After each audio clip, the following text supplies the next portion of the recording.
早晨大家，我叫彭以雲，多謝你哋嚟參加我哋今次個 M+ 思考活動啦。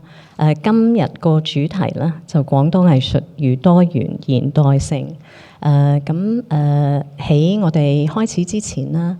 想提一提大家，今日個研討會係分3節嘅。上晝呢一節就全部係用粵語，下晝仲有2節就主要都係普通話啦。咁每一節之後會有少少時間俾觀眾發問題嘅。咁我哋好希望啦，你哋可以 scan 上邊個 QR code 就諗定啲問題啦，就係我哋第一個環節完咗之後就可以發問題。我就首先想介紹我哋 M+ 博物館館長華安雅去幫我哋講幾句。Good morning, everyone. I'm thrilled to see so many people out on a Saturday morning to take part in our M+ Matters on Cantonese art and plural modernities. Today's symposium is divided into 3 sessions. So the first session will be this morning, primarily in Cantonese. So anyone who needs a simultaneous translation, please get a machine from outside. The second 2 panels will be in the afternoon, after 2, between 2 and 6, and those will be in Mandarin. At the end of each session, we'll have a discussion, and there'll be an opportunity for you to ask questions. So we really encourage you to scan the QR code and think of any questions that you would like to pose to our various speakers and discussants. So without any further ado, I'd like to introduce the M+ Museum Director, Suhanya Rafael, to say a few words. Thank you.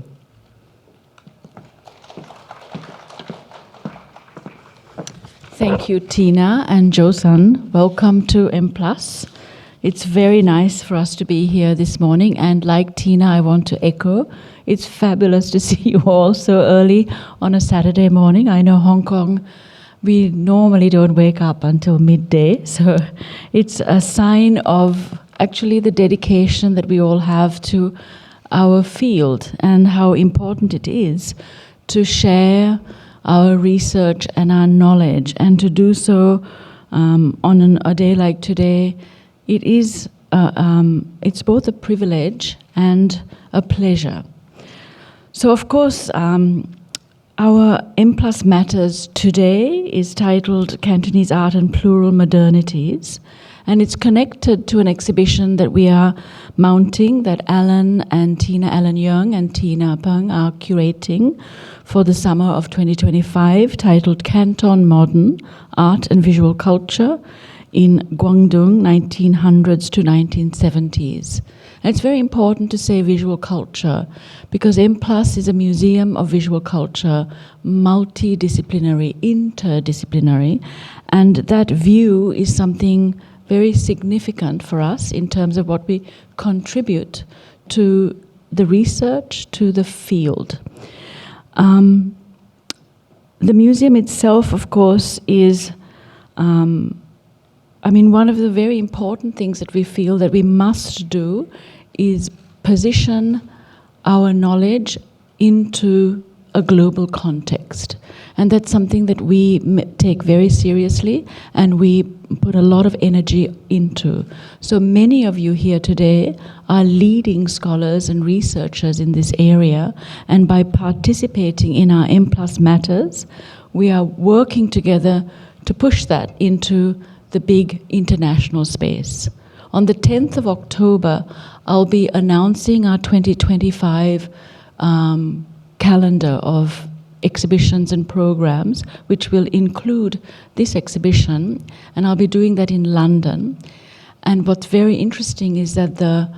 our international media agency looked at the calendar and it was Canton Modern that they were so interested in. So immediately, that makes me think we've got it right. We must be doing this kind of work within the texture of what we produce for the museum. Now, I have to acknowledge the much work that has already been done in the region in relation to this topic. And I want to name and pay homage to our museum peers. So I'm beginning with art of the South Nanling at the Hong Kong Museum of Art, artistic cross-currents from Guangdong at the Art Museum of the Chinese University of Hong Kong. Both these were done in 2021, and they examined Guangdong art from the Ming Dynasty onwards.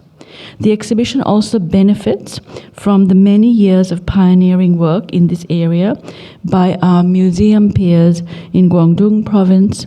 including the Guangdong Museum of Art and the Guangzhou Museum of Art. Elsewhere, so more broadly, we can point to recent exhibitions such as Awakenings, Art in Society in Asia, 1960s to 1990s, that was co-organized by 4 different institutions in Japan, Korea, and Singapore. That was in 2018. The Space Between, the modern art of Korean art at the Los Angeles County Museum of Art in 2022, and Meiji Modern, 50 Years of New Japan, which is currently touring several museums in the US, among many others. Now, for this edition of M+ Matters, which is our pedagogic platform, something that we initiated in 2012 and continues across all our interests, we are honored to bring together some of the top experts of Guangdong art from museums and universities in Beijing, Guangzhou, Hong Kong, and Shenzhen. And I would particularly like to thank Professor Mei Bo-ching of the City University of Hong Kong, an eminent cultural historian of Guangdong, for agreeing to deliver concluding remarks. So I'd like to extend my warmest welcome to old and new friends from Hong Kong and those who have traveled further afield from Guangdong Province and from all around China. Welcome, and let's start.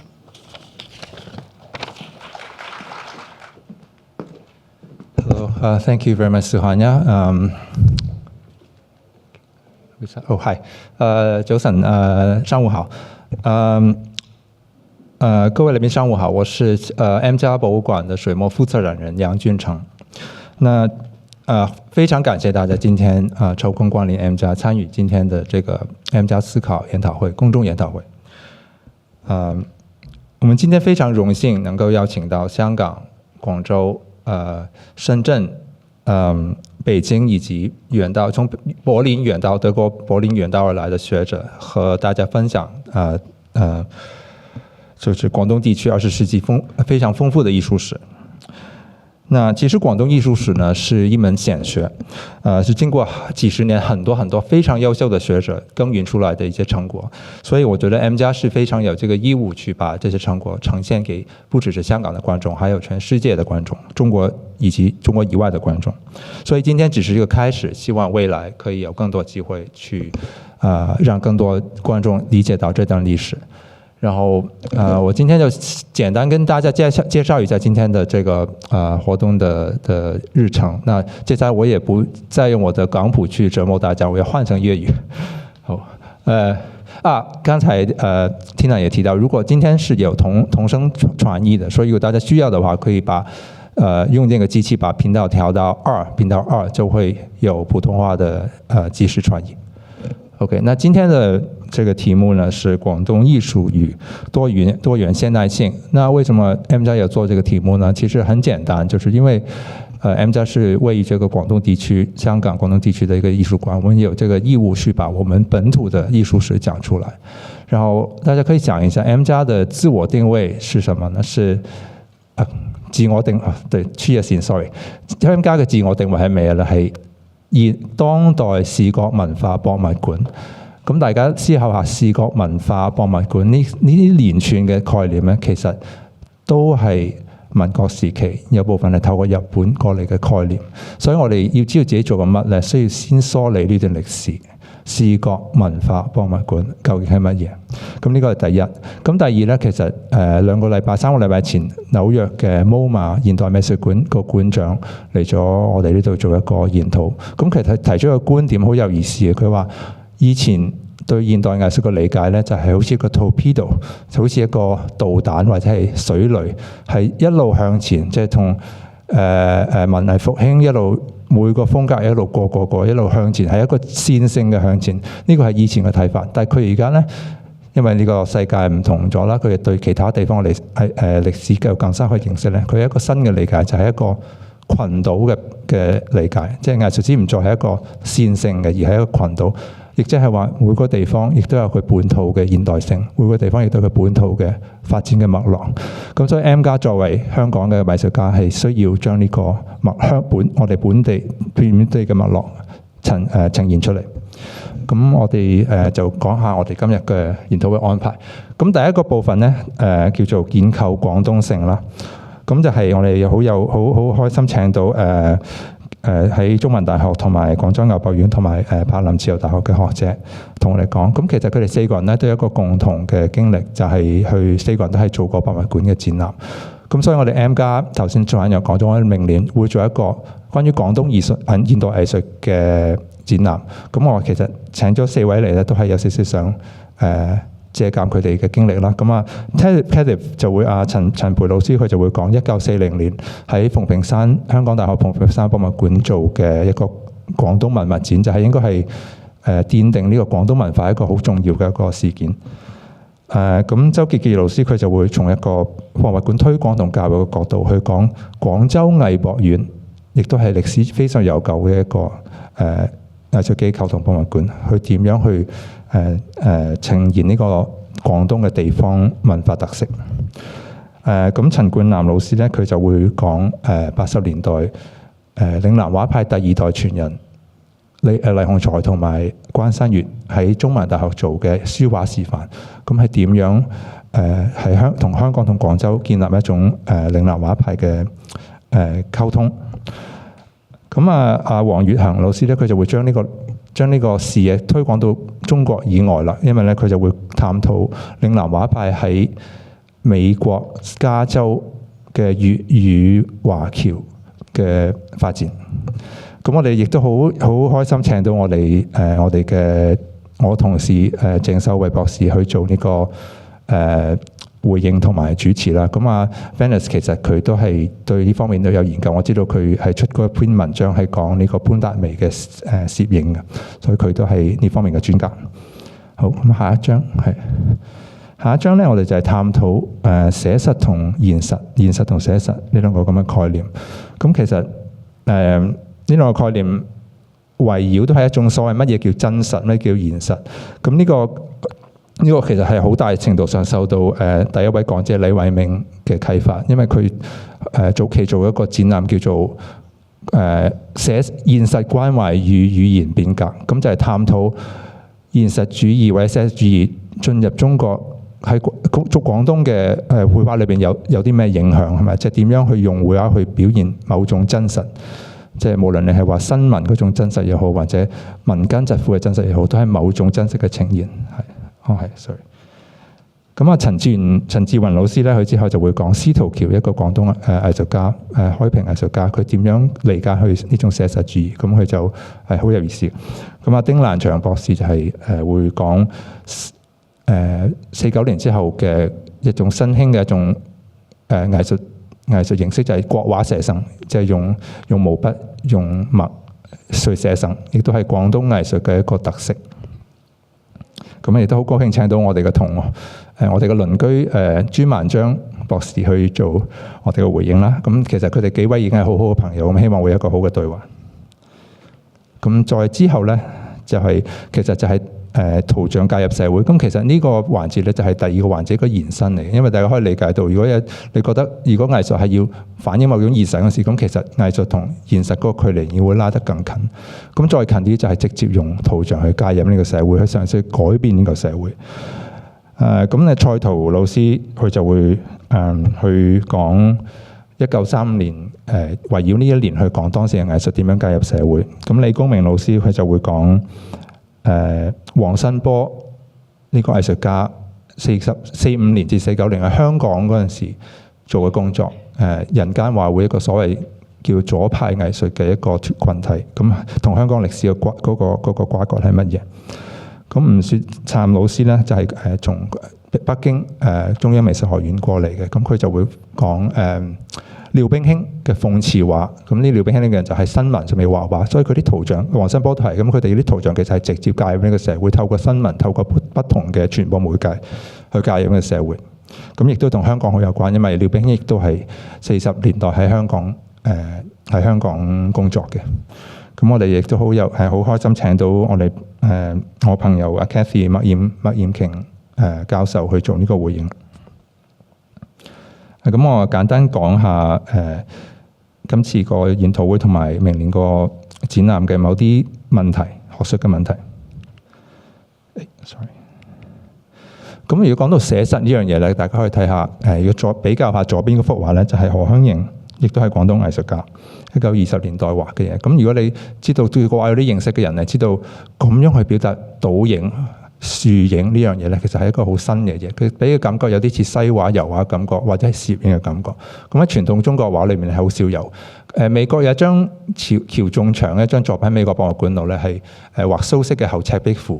嗰幅畫有個蘇軾嘅倒影，嗰個咧因為係宋代嘅畫，所以係歷史上係一個好特別嘅例子。嗰陣時即係大家見到一個倒影已經係好覺得好勁好正。咁但係到20世紀嘅廣東話呢樣嘢就係變成一個好重要嘅一部分啦。咁呢個係第一種寫實嘅理解，即係對我哋感官上忠於我哋嘅感官經驗嘅某種繪畫方式。咁其實寫實唔止係咁啊。咁啊譬如睇下第二幅畫呢個方人定。亦都係廣東藝術家嘅作品咧，佢係畫用一個好美麗嘅形式去畫啲民間疾苦，係嘛？即係一個係戰亂嘅逃難一個過程，但係咧佢就好唯美，咁佢其實有少少受到日本嘅美人畫嘅影響啦。咁但係呢種所謂嘅寫實，其實更多係一種可以話係去掉呢個理想化，即係表現民間疾苦，一普通人或者係低下階層嘅或者慘痛嘅經驗。呢種亦都係一種寫實概念嘅一個面向。咁呢個展覽其實好想探討一樣嘢，就係咁樣嘅寫實主義去到新中國49年之後，新中國點樣同新中國嘅社會寫實主義嘅關係乜嘢？咁大家睇到右邊個歐陽呢幅名作啦，亦都係我哋香港藏家手上嘅作品。咁佢就將一個細路女表現成一種好英雄、紅光亮，所謂紅光亮嘅美學係咪？亦都係一種可以理解為一種某種意義上嘅寫實。但係呢個好有趣嘅點咧，我近排同呢個歐陽呢個藝術家同佢有交流，咁佢就同我講話，佢嗰期70幾年咧，就係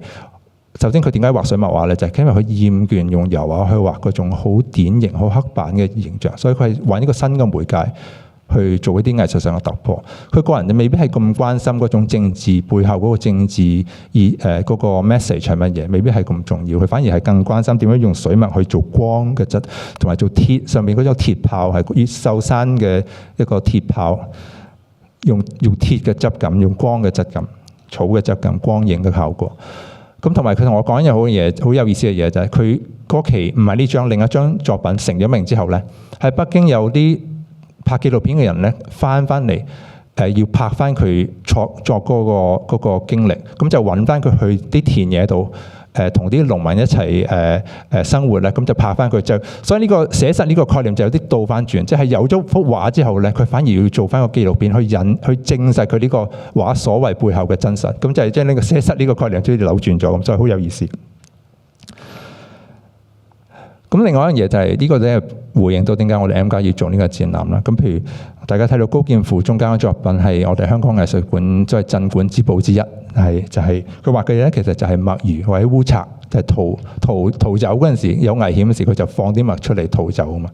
咁呢個好有意思嘅點咧，就首先烏賊呢個題材喺傳統嘅中國畫裏就好少有啦，咁首先呢個題材上係比較新穎，同埋佢亦都好忠於呢個烏賊嘅嗰種結構啊嘛，即係生物嗰個結構。但係最有意思嘅嘢咧，佢就如果用寫實主義去睇佢咧，就好有意思，因為佢係用墨去畫墨，佢基本上嗰個媒介同個對象嘅距離縮到好，基本上冇距離咁滯啦，咁你可以話可以理解為一種一種寫實主義嘅一種寫實主義。但係所以如果你咁樣去睇佢咧，其實佢可以聯繫到新中國時期嘅嗰種用，譬如楊之光呢個作品用墨去營造嗰種煙或者係工業嘅嗰種效果係咪？咁你可以咁樣睇佢。但係反過嚟睇咧，如果從我哋 M+ 香港呢個角度睇咧，係咪可以將佢聯繫到我哋 M+ 自己嘅收藏呢張呂壽琨嘅所謂嘅抽象水墨係咪？新水墨其實係同期嘅，70年到71年基本上同時間發生。當然呢個只係一個敘述嘅方式啦，佢哋具體嗰個師承或係個關係係需要再考究，但係唔妨礙我哋去提出呢個問題。如果咁樣講嘅話，係咪我哋可以將兩種所謂嘅現代性同樣追到去高劍父呢個源頭呢？咁另一樣嘢講到寫實主義同埋呢個藝術同社會嘅關係，咁其實大家會注意到咧，廣東藝術家係呢個時期藝術家咧，好多係一種對媒介嘅反思，或者對自己作為一個畫家創作者嘅定位嘅反思。譬如大家睇到左邊嗰兩幅黃少玲同丁憲勇，一個就用兩個都係用油畫去畫翻水墨畫，係嘛？即係黃少玲後面背景有張水墨畫喺度。同埋有個呢個女性喺度，又做緊另外一種圖像，即係唔同圖像嗰個交疊同埋碰撞，係呢個時期好有意思嘅嘢。同埋真相畫布亦都係呢個高奇峰畫嘅真相畫嘅封面，佢用水墨去畫攝影，畫水墨去畫一個用相機去影夜晚嘅過程，係咪？即係去思考呢種邊個媒介係更加能表現呢種真實，係咪？咁同埋睇到廖冰卿呢個作品亦都係咁。下午吳雪燦老師就會講到廖冰卿呢個人，佢就呢個諷刺漫畫，佢就將畫家嗰個處境、境況同政治權力嗰個關係，用呢種諷刺手法表示出嚟，就將好似畫家變成個機器人咁，個上頭撳掣你就點樣畫就點樣畫。咁亦都係對呢個創作者嘅自己嘅定位係一種反思。咁如果講到反思，其實呢個黃少強呢個好出名嘅作品，亦係廣東美術館藏嘅作品，就好有呢種思考，即係好有呢種藝術同社會嘅關係嘅思考。因為大家睇到佢其實係畫緊畫中畫中畫，即係右邊第二幅嗰張畫咧，係一個老人家喺度睇緊張畫，即係其實將自己嘅作品畫喺，即係其實畫咗自己嘅畫作嘅展覽嘅場景。咁大家睇到佢畫裏面嘅人好似着啲有啲古裝少少，但係畫外邊嘅人咧就好似現代着現代嘅服裝，頭髮型都唔一樣。咁就其實好有意識咁去思考佢嘅藝術同社會嘅關係，佢嘅藝術同所謂嘅現實嗰個關係。咁當然大家知道，如果有藝術史、中國藝術史嘅認識嘅話咧，其實你知道呢個畫中畫呢個現象咧，就當然唔係現代先有嘅。如果近排大家去到朱萬章老師嘅故宮博物院咧，做嗰個圓明園嘅展覽咧，圓明園嘅展覽上個月結束咗展覽，大家都注意到呢個都係乾隆時期嘅好出名嘅作品，叫《示一異圖》啦。咁佢當然係背後有更多藝術史，但係佢就係畫乾隆嘅肖像同乾隆呢個本人喺埋一齊，咁亦都係有一種真假嘅嗰種玩呢種真假呢個喺度玩呢樣嘢啦。咁但係大家可以對比下兩個作品同埋呢種嘅形式其實當然係藝術我哋呢個毛雄老師寫咗好出名嘅書叫《重評》，就專係講畫中畫個畫裏面嘅畫中畫現象。咁所以簡單講就係呢個現象唔係現代廣東獨有。但係如果作為一個對比嘅話咧，可以睇到乾隆嗰個 case 咧，其實佢更多係佢個對象係佢自己啫，佢即係同自己喺度開個玩笑，或者佢手下嘅某啲官員咁樣啦。但係黃少強嘅作品唔係，佢嗰個對象係你，係我哋所有人。大家睇到下邊嗰張畫咧，就係黃少強當時做嘅展覽啦。咁其實佢嘅畫係俾所有觀眾，所以亦都可以話佢嗰個現實係同我哋今日博物館呢個現實距離唔係咁遠，即係佢個對象亦都係我哋今日嘅我哋。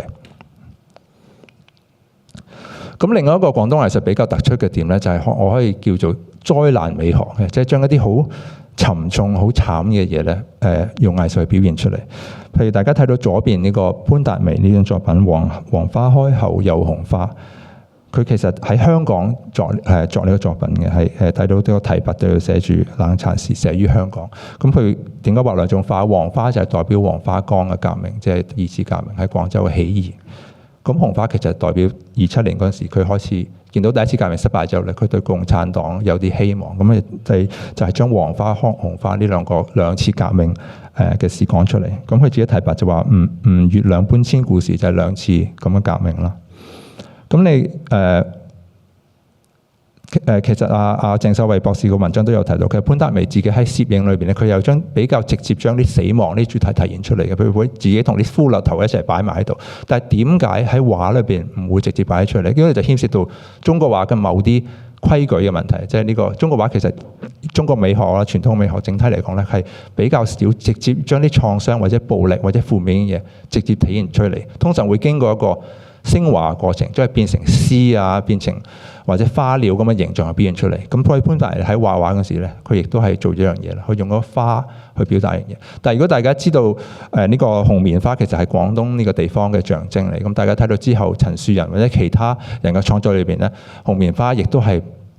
佢哋會將不同嘅意義賦予咗紅棉花，包括係血啊或者革命呢啲咁嘅嘢賦予喺呢個紅棉上邊。咁大家對比佢後邊潘達明同右邊嘅作品咧，就相對直接將死亡同革命表現出嚟。咁呢個亦都係廣東藝術比較特別嘅一點。骷髏頭係。咁如果講到我哋咧，又賴翻去M+我哋今日做嘅嘢。咁呢個楊傑倉呢個作品咧，一個當代水墨藝術家啦。咁亦都係廣東人、佛山人。佢甚至係我哋今日嘅講者，好多位講者嘅同學，係李公明老師譬如個同學嚟嘅。咁大家係好朋友。咁佢嗰陣時82年喺廣州美院畢業嗰陣時咧，佢呢個就係畫左邊呢個作品。佢就係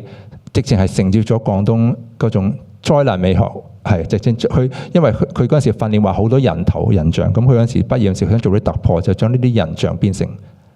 被斬落嚟嘅人頭去畫。咁當然有可能有戰爭嘅背景喺邊，有唔同嘅背景喺後邊。但係睇到右邊呢個作品咧，就係我哋2個禮拜後會開展喺我哋嘅焦點畫廊 Focus 嘅我哋會展，就係千層畫嘅作品。咁如果對比兩個都睇到一種災難同升華嗰個關係係咪？佢右邊嗰個作品咧叫千層畫，係一個好出名嘅系列。佢想做嘅嘢就係好多層墨不斷咁塗，將黑色嘅墨變成光，將變成黑光。咁呢個本身亦都係一個升華嘅過程，將唔好嘅嘢、慘痛嘅嘢。因為佢呢個畫其實展嗰陣時係喺呢個一個廢棄嘅教堂裏邊，教堂外邊咧就係墳墓。佢思考係亦都係死亡同埋歷史嘅創傷嗰啲嘢，但係將呢啲嘢變成光，變成一個美好嘅形象。咁我希望大家呢個賣咗關子，2個禮拜後咧喺我哋個焦點畫廊會體驗到呢個作品。係咁，我最後就要提一提，就係我頭先小khách人都提到，我哋非常之榮幸請到城市大學嘅中文同歷史系教授，同埋係主任，同埋人文社會科學院嘅副院長程美寶老師嚟做我哋嘅總結。咁程美寶教授咧，其實佢就主要唔係做藝術史，佢係做可能係廣東嘅文化史。咁我希望即係我會好期待佢對今次藝術史嗰個會有啲咩新嘅睇法，同埋俾到我哋更宏大嘅框架。咁好再次多謝大家今日嚟。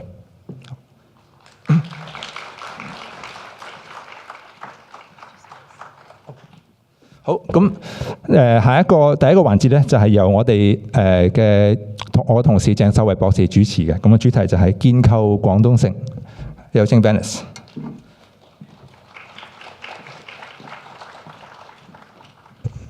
早晨，唔該 Alan， 早晨。作為一個土生土長嘅香港人咧，我成日覺得廣東話係一樣好生猛嘅語言嚟嘅，因為我有朋友同埋親戚分別喺廣州啦、澳門啦、珠海啦，同埋馬來西亞甚至英國。我哋講同一種語言，但係我哋嘅用詞咧或者我哋表達方式好唔一樣。咁呢種語言嗰種即係多樣性，就正正印證呢種文化或者廣東性嗰種建構、嗰種豐富嘅文化內涵咯。咁所以星期六朝頭早第一個咁早嘅 section 咧，最好就用咗一種咁醒神嘅語言咧去開展呢一個討論嘅。咁我首先請4位講者先。我哋先請香港中文大學文化管理系助理教授陳培，然之後就係廣州藝術博物院教育推廣部主任周傑傑老師。然後我哋有香港中文大學文物館中國書畫主任陳冠南博士。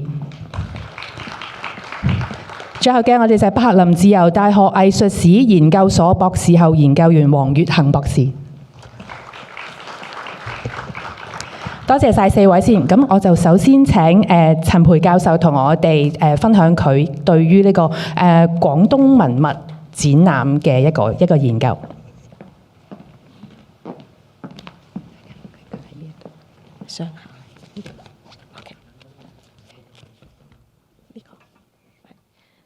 好，大家好。咁我今日會講個展覽啦。咁展覽咧，其實喺學者嚟講，好多學者都有提到，展覽其實本身每一個展覽都有佢嘅故事啦，亦都有佢嘅論點嘅。咁展覽模式咧，其實展覽模式進入一個公共空間咧，可以話改變咗文化知識嘅藝術嘅傳播嘅方式啦，亦都成為咗建構國家民族同埋地域嘅身份嘅一個場域。展覽係有一個臨時性啦，但係佢面向大眾，擴闊咗睇藝術嘅觀眾嘅群體啦。可以除咗接觸到本地嘅觀眾之外咧，亦都會接觸到一啲international 嘅觀眾嘅。咁喺20世紀初嘅時候，晚清同埋國民政府咧，其實都有參加咗一啲嘅國際嘅博覽會嘅。喺1904年嘅清政府咧就參與咗聖路易萬國博覽會嘅。咁呢一個圖咧，其實咧就係當時嘅中國館啦。咁係仿照貝勒普倫嘅府邸去建造嘅。咁喺呢個展覽裏邊咧，中國嘅展品咧，其實咧大部分咧係由海關或者地方政府去徵集啦，而佢哋嘅展品咧其實冇出現喺藝術宮嗰度嘅，只係出現喺人民教養宮。而因為係透過地方政府去徵集啦，咁呢啲嘅展品裏邊咧就包括咗即係分咗係地方為主嘅分類啦。咁包括咗我哋可以見到呢個catalog 裏邊咧係有廣東省嘅有潮州啦，咁呢一個係廣州嘅出品嘅。廣州嘅出品裏邊咧有一啲嘅項目咧，同我哋陣間我會講嘅藝術或者我哋今日主題有少少關係嘅，就係包括咗有繪畫啦，同埋攝影嘅。咁我哋對佢嘅 expectation 係啲咩咧？其實原來係一啲嘅外銷畫。咁除咗呢個展覽之外咧，民國嘅時候，袁世凱嘅時候咧，佢都有佢嘅政府，國民政府都有參與到巴拿馬太平洋嘅一個嘅博覽會啦。咁喺呢個展覽裏邊咧，國民政府咧就即係有一個比較好嘅organisation 同埋嗰個策展亦都係比較好啲嘅。咁喺裏邊咧，雖然咧佢就唔係分對地區去呈現，但係中國咧就有展品係參與咗喺呢個藝術館嘅裏邊嘅展覽嘅，可以話係建構咗一個咩叫中國藝術啦。喺裏邊除咗有一啲嘅景泰林ceramic 之外咧，其實都有現代嘅繪畫嘅。而喺裏邊咧，雖然佢冇分地區啦，而係一個一次性嘅中國啦。咁但係咧，裏邊咧我哋可以見到咧，已經有廣東嘅藝術家嘅名啦，譬如係高劍父高奇峰啦。而高奇峰咧喺裏邊亦都攞到一個金獎嘅。呢兩個簡單嘅一個展覽咧，我哋可以睇到就係展覽就成為咗一種建構國族或者地區身份嘅一個好重要嘅地方。展覽係用到展品啦、物品啦去書寫同埋建構呢個嘅文化嘅。咁咩叫廣東文化咧？廣東好地區咧，其實喺民國嘅時候咧都有舉辦過一啲嘅以廣東為主題嘅展覽嘅。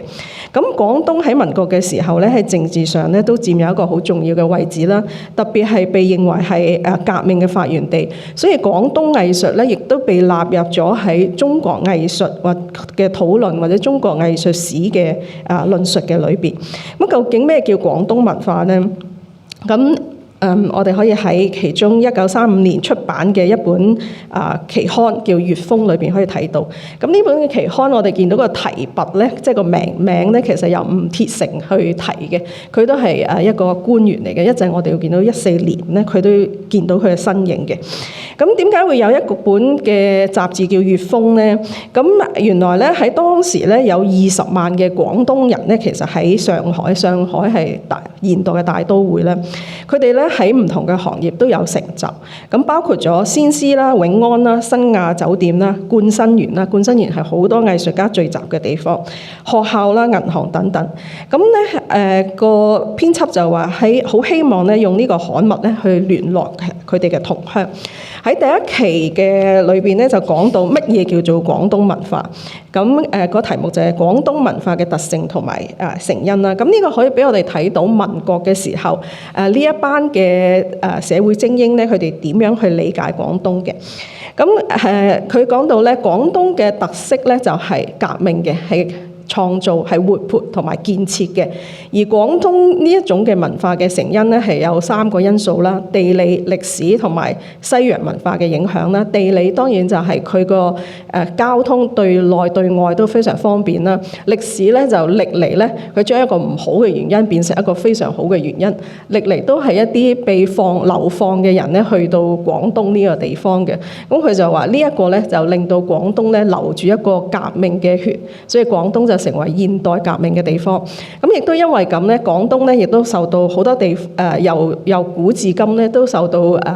西洋嘅文化嘅影響嘅。喺講到廣東咩叫廣東文化嘅特色咧，佢就講到如果我哋要睇一個地方嘅文化，當然就會去睇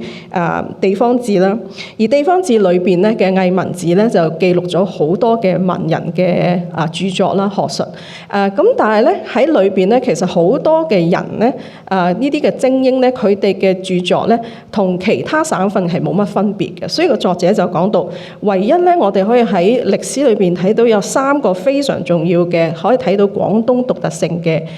人物。一個就陳憲章啦，因為佢開唯心論嘅先導啦。第2位咧就係康有為，康有為主張維新啦，佢亦都提倡一個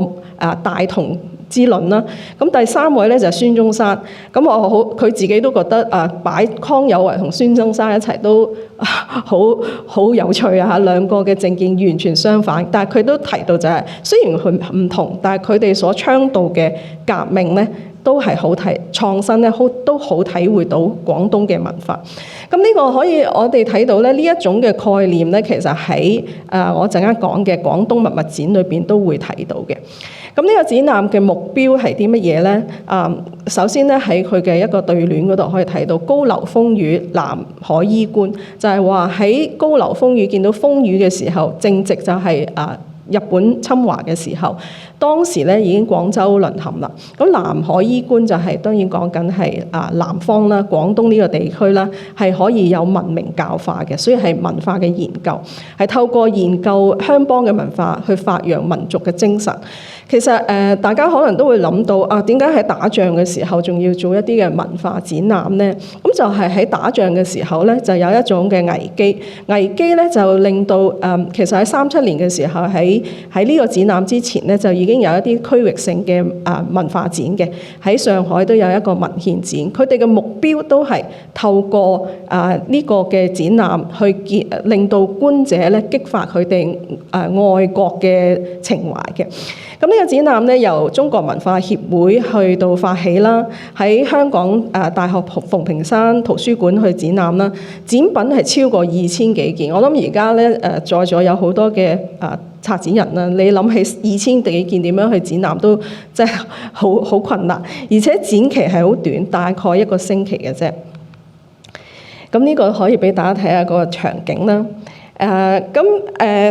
當時嘅參與嘅一啲嘅籌委咧，其實都係嚟自政界或者文化界、藝術界嘅名人啦，包括咗陳君寶啦，陳君寶係個馮平山嘅館長啦，葉公卓、簡又墨仲有就係吳鐵城啦。咁吳鐵城頭先你哋如果記得咧，頭先個魏峰就係佢提字嘅，佢就係國民黨海外部嘅部長啦。當時廣州淪陷咧，佢就喺香港同埋澳門咧指揮呢個抗戰嘅宣傳工作嘅。呢個就係呢一段呢一個對聯咧，就係葉公卓寫嘅題字嘅。葉公卓嘅字咧喺民國嚟講咧，可以話喺整個嘅 visual culture 裏邊係非常重要。你喺好多唔同嘅地方都會見到佢嘅身影。呢個展場嘅入口啦，中間係孫中山嘅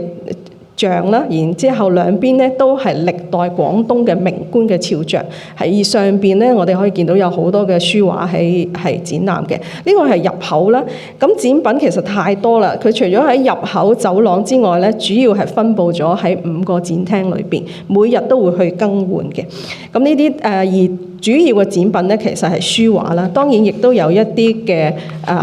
器物啦。咁器物咧就包括咗好多係啱啱喺香港發掘嘅一啲嘅新石器時代嘅器物。咁所以可以見到咧，時間線嚟講咧，佢係由新石器時代去到現代嘅。除咗有展覽之外咧，亦都出咗3本嘅圖錄啦。裏邊除咗有一啲嘅展品嘅圖錄之外咧，亦都有會議記錄啦，亦都有好多嘅研究文章嘅。呢啲研究文章咧係包括咗關於廣東嘅文化啦、文學啦、藝術啦，甚至乎係廣東嘅電影嘅研究文章。咁都係成為咗我哋而家研究廣東文化必然會去參考嘅一套嘅書嘅。喺裏邊咧，簡又文咧一位學者，亦都係國民黨嘅官員啦。咁佢就寫咗一篇嘅文章《廣東文化嘅研究》。佢就提到咧，要研究廣東嘅文化咧，其實係為咗創造一種新嘅文化。點樣去創造新嘅文化咧？第一就係切中中外啦。第二咧係喺舊嘅文化裏邊去揾翻一啲好嘅去整理研究，然之後發揚光大，令到佢係適合現代嘅環境。第三咧係根據舊文化而發明一啲新嘅。咁我諗呢種精神咧就好睇到咧喺當時整個嘅中國咧點樣去睇自己嘅傳統文化，即係唔係去西化，而係去發掘。用科學嘅研究整理去發揚嘅。展覽嘅分類咧，係有12類嘅。咁我哋可以見到咧，呢啲嘅分類咧，打頭陣嘅係圖像類啦，跟住就係金石同埋書畫啦。呢啲嘅類別咧，其實可以令到我哋去諗翻究竟乜嘢叫做廣東文化咧？咁喺以前咧，我哋要去揾咩叫廣東文化，當然要參考嘅就係地方志。咁所以佢嘅類別裏邊其實有好多都係喺地方志裏邊會見到嘅，譬如古蹟啊、金石啊、藝文啊、圖像啊等等。咁但係咧，佢亦都好強調咧，有2個類別咧係同革命有關嘅。呢個都係突顯翻廣東喺革命嘅位置嘅。咁可以俾大家睇下圖像有啲咩，譬如陳憲章啦，頭先提過3位好重要嘅其中一位啦。咁佢嘅身影咧，或者佢嘅著作其實都會喺唔同嘅門類嗰度會出現嘅。金石啦。陳憲章嘅書法啦，喺書畫類嗰度有出現啦。咁除此之外，其實佢喺其他嘅佢嘅著作，亦都會喺其手跡類嗰啲地方會出現嘅。咁古蹟當然展覽你好難去展一個古蹟啦，但係地方志裏邊其實係有古蹟類嘅。咁佢哋嘅展方法咧就係用影相啦。其中嘅一個展品咧就係嚟自香港芳華影相嘅一啲嘅香港名勝。咁我唔知佢係邊一件，不過咧我就揾到一件咧類似嘅，即係我諗相信就係呢一類嘅展品嘅。咁睇完佢整個嘅關架之後，我想集中少少就睇佢點樣去展示廣東嘅藝術史咧。咁有幾個時刻咧喺佢哋嘅研究文章裏邊係特別強調嘅。咁我覺得睇展覽就係我哋睇展品之餘，都會睇究竟佢點樣用一啲嘅文字去描述，而俾我哋睇到佢哋嘅嗰個詮釋係點樣。咁其中當然打頭陣嘅就係林良啦。咁喺佢嘅文字嘅研究文字裏邊就講到林良係水墨畫嘅寫意派嘅開宗大師。佢嘅畫方法係傾向寫實主義，咁我哋見到係一啲嘅新嘅詞彙啦，去解讀林良嘅作品啦。另外咧另一個好重要嘅時期咧就係乾嘉時期啦。咁佢哋特別去 highlight 咗兩個嘅藝術家嘅黎簡同埋謝蘭生。佢就講到咧呢兩位藝術家咧實在係廣東文藝復興運動嘅中堅。咁文藝復興運動呢個係其實30年代開始喺中國咧就提倡呢種文藝復興運動嘅。咁文藝復興或者文藝復興，即係我諗我哋今日亦都係即係中國都係講緊要文藝去復興啦嚇。咁可以見到咧，即係佢哋點樣用現代嘅諗法去審視翻過去嘅。咁點解佢哋兩個係文藝復興嘅中堅分子咧？其中就係話佢哋兩個當時喺藝壇咧係四王正統派係為主嘅，但係佢哋兩個都唔係去學四王，而係學四王以外嘅藝術，譬如黎簡係學石圖啦，而謝蘭生咧係學吳鎮啦同埋董其昌嘅。咁除咗呢個時期咧，一個更重要嘅時期咧，就係晚清嘅時期啦，道光咸豐嘅時候。咁佢哋提到咧就係研究文章就講到呢兩位姓蘇嘅藝術家咧喺嶺南崛起啊，各具特色，大振廣東畫壇百年嘅萎靡之風啊！咁點解突然間會講呢一兩位嘅藝術家咧？其實喺1928年咧，汪兆融出版咗個嶺南畫精略咧，裏邊28年出嘅時候咧，其實裏邊咧係好基本上係冇蘇人山嘅介紹，而對蘇祿朋嘅介紹咧，其實係好短嘅。所以咧喺即使28年嘅時候，其實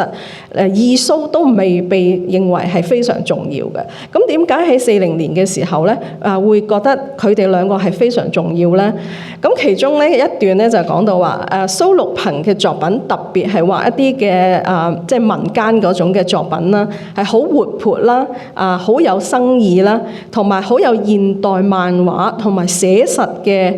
作風啊。咁我頭先講到寫實啦，咁我諗呢個都好有趣，同埋咧係創造性嘅一種嘅表現。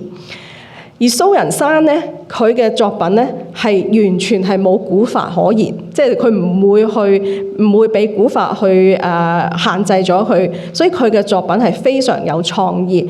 有活潑啦。咁佢亦都提到咧，蘇人山如果喺文獻嘅記載就係佢比較孤僻嘅性格。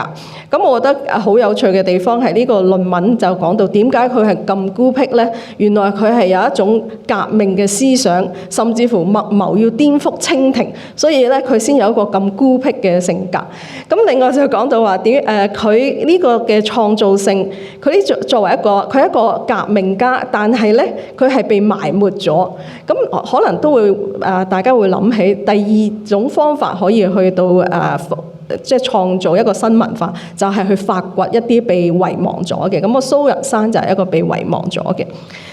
咁第三個好重要嘅 moment 就係進入現代啦。咁進入現代咧，廣東嘅藝術家基本上嶺南咧係一個即係佢哋會 highlight 嘅一群嘅藝術家啦。而佢哋嘅老師就係居廉，所以居廉咧都係被喺展覽裏邊係被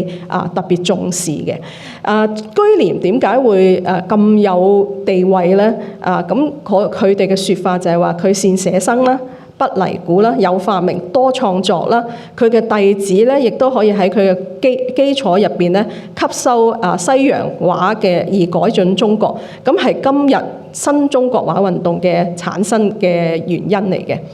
而高劍父亦都寫咗一篇文章啦，喺呢個展覽嘅裏邊，就點樣去講居廉咧？佢就話居廉係詩造化啦，又係有寫生啦，即係都係寫實啦。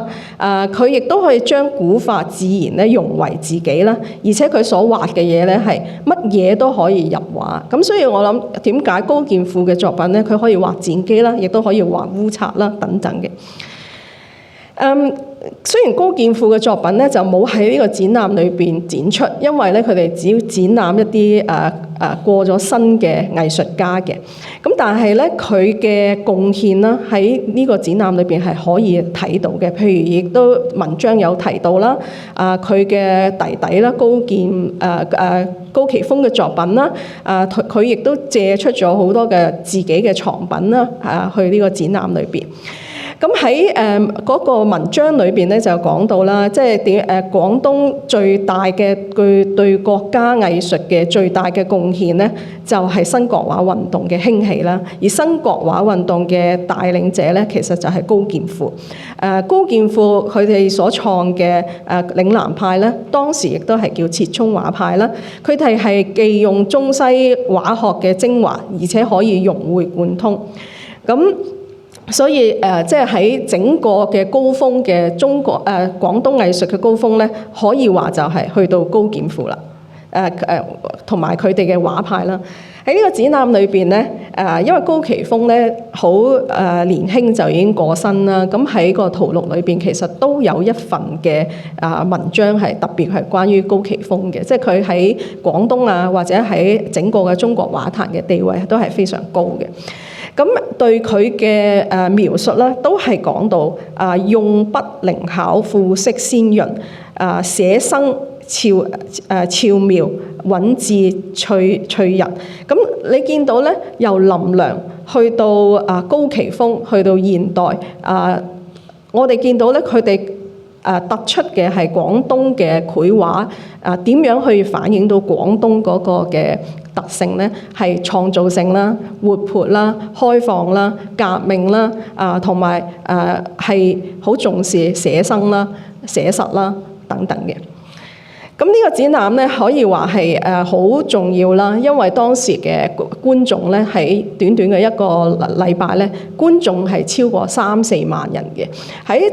策劃呢個展覽嘅時候，其實呢一班嘅社會精英咧，佢哋都有考慮到香港作為一個殖民地咧，喺當時佢嘅觀眾群係啲咩觀眾群啦。咁佢哋都講到就係考慮到大部分應該都係廣東人，咁呢一種先可以激發佢哋對鄉邦文化嗰種嘅熱誠啦，從而咧可以激發佢哋對國家嗰種嘅愛國之心。咁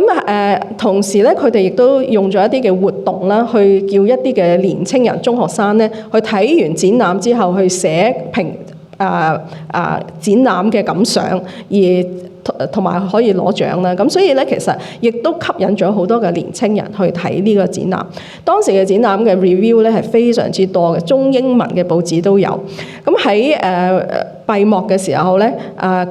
葉公卓都講到文物嘅使命咧，喺呢個時候好需要嘅係啲乜嘢咧？係要起圖書館啦、博物院啦、印書啦，同埋編地方志嘅。咁我相信咧，呢個只係一個開始啦。但係個展覽嘅影響咧，嗰個框架對廣東繪畫嘅框架，甚至乎當時嘅一啲嘅展品咧，其實都繼續留咗喺一啲嘅博物館裏邊。後期喺80年代，廣東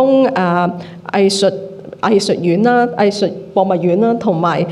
中文大學咧，其實都做過好多關於同埋香港藝術館咧做咗好多關於廣東書法藝術繪畫嘅展覽。基本上好多時個框架其實都沿用咗呢一個個框架。而頭先我俾大家睇嘅有好多件咧，喺當時嘅展品咧，其實而家咧就係入咗中文大學嘅館藏，而當時嘅一個籌委咧，黃波野佢嘅藏品咧，亦都係進入咗藝術館，成為咗藝術館嘅廣東繪畫嘅藏品嘅一個好大嘅基礎。所以呢個展覽即係佢嘅 argument 就係講廣東嘅文化有啲咩嘅特色，而係透過展覽咧，用呢啲嘅展品咧去建構咗廣東嗰種嘅獨特性嘅。好。多謝。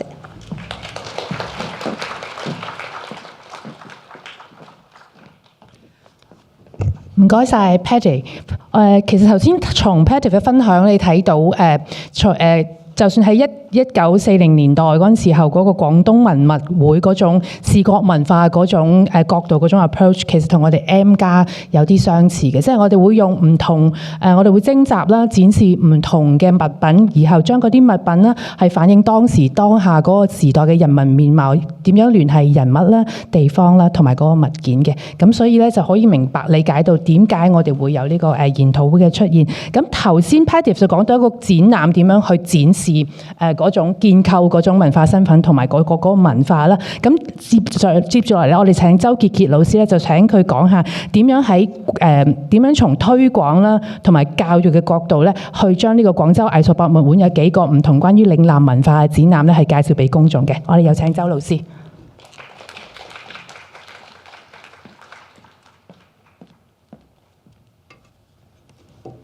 大家好，好榮幸今日喺呢度同大家見面。咁我係嚟自廣州藝術博物院廣州美術館教育推廣部嘅周傑傑。咁所以咧，其實我今日咧並唔係從策展嘅角度，我係從一個宣傳嘅角度，因為會更加關注公眾或者媒體佢對我哋院，包括對我哋嘅藏品展覽等等方面佢嘅一啲興趣點嘅。咁首先咧，就同大家都要介紹下我哋呢個館，因為我哋個館係好特別，佢叫廣州藝術博物院，又叫廣州美術館。咁從個名嚟睇咧，就知道佢咧既係一個博物館，又係一個美術館，係國家重點美術館，又係國家一級博物館。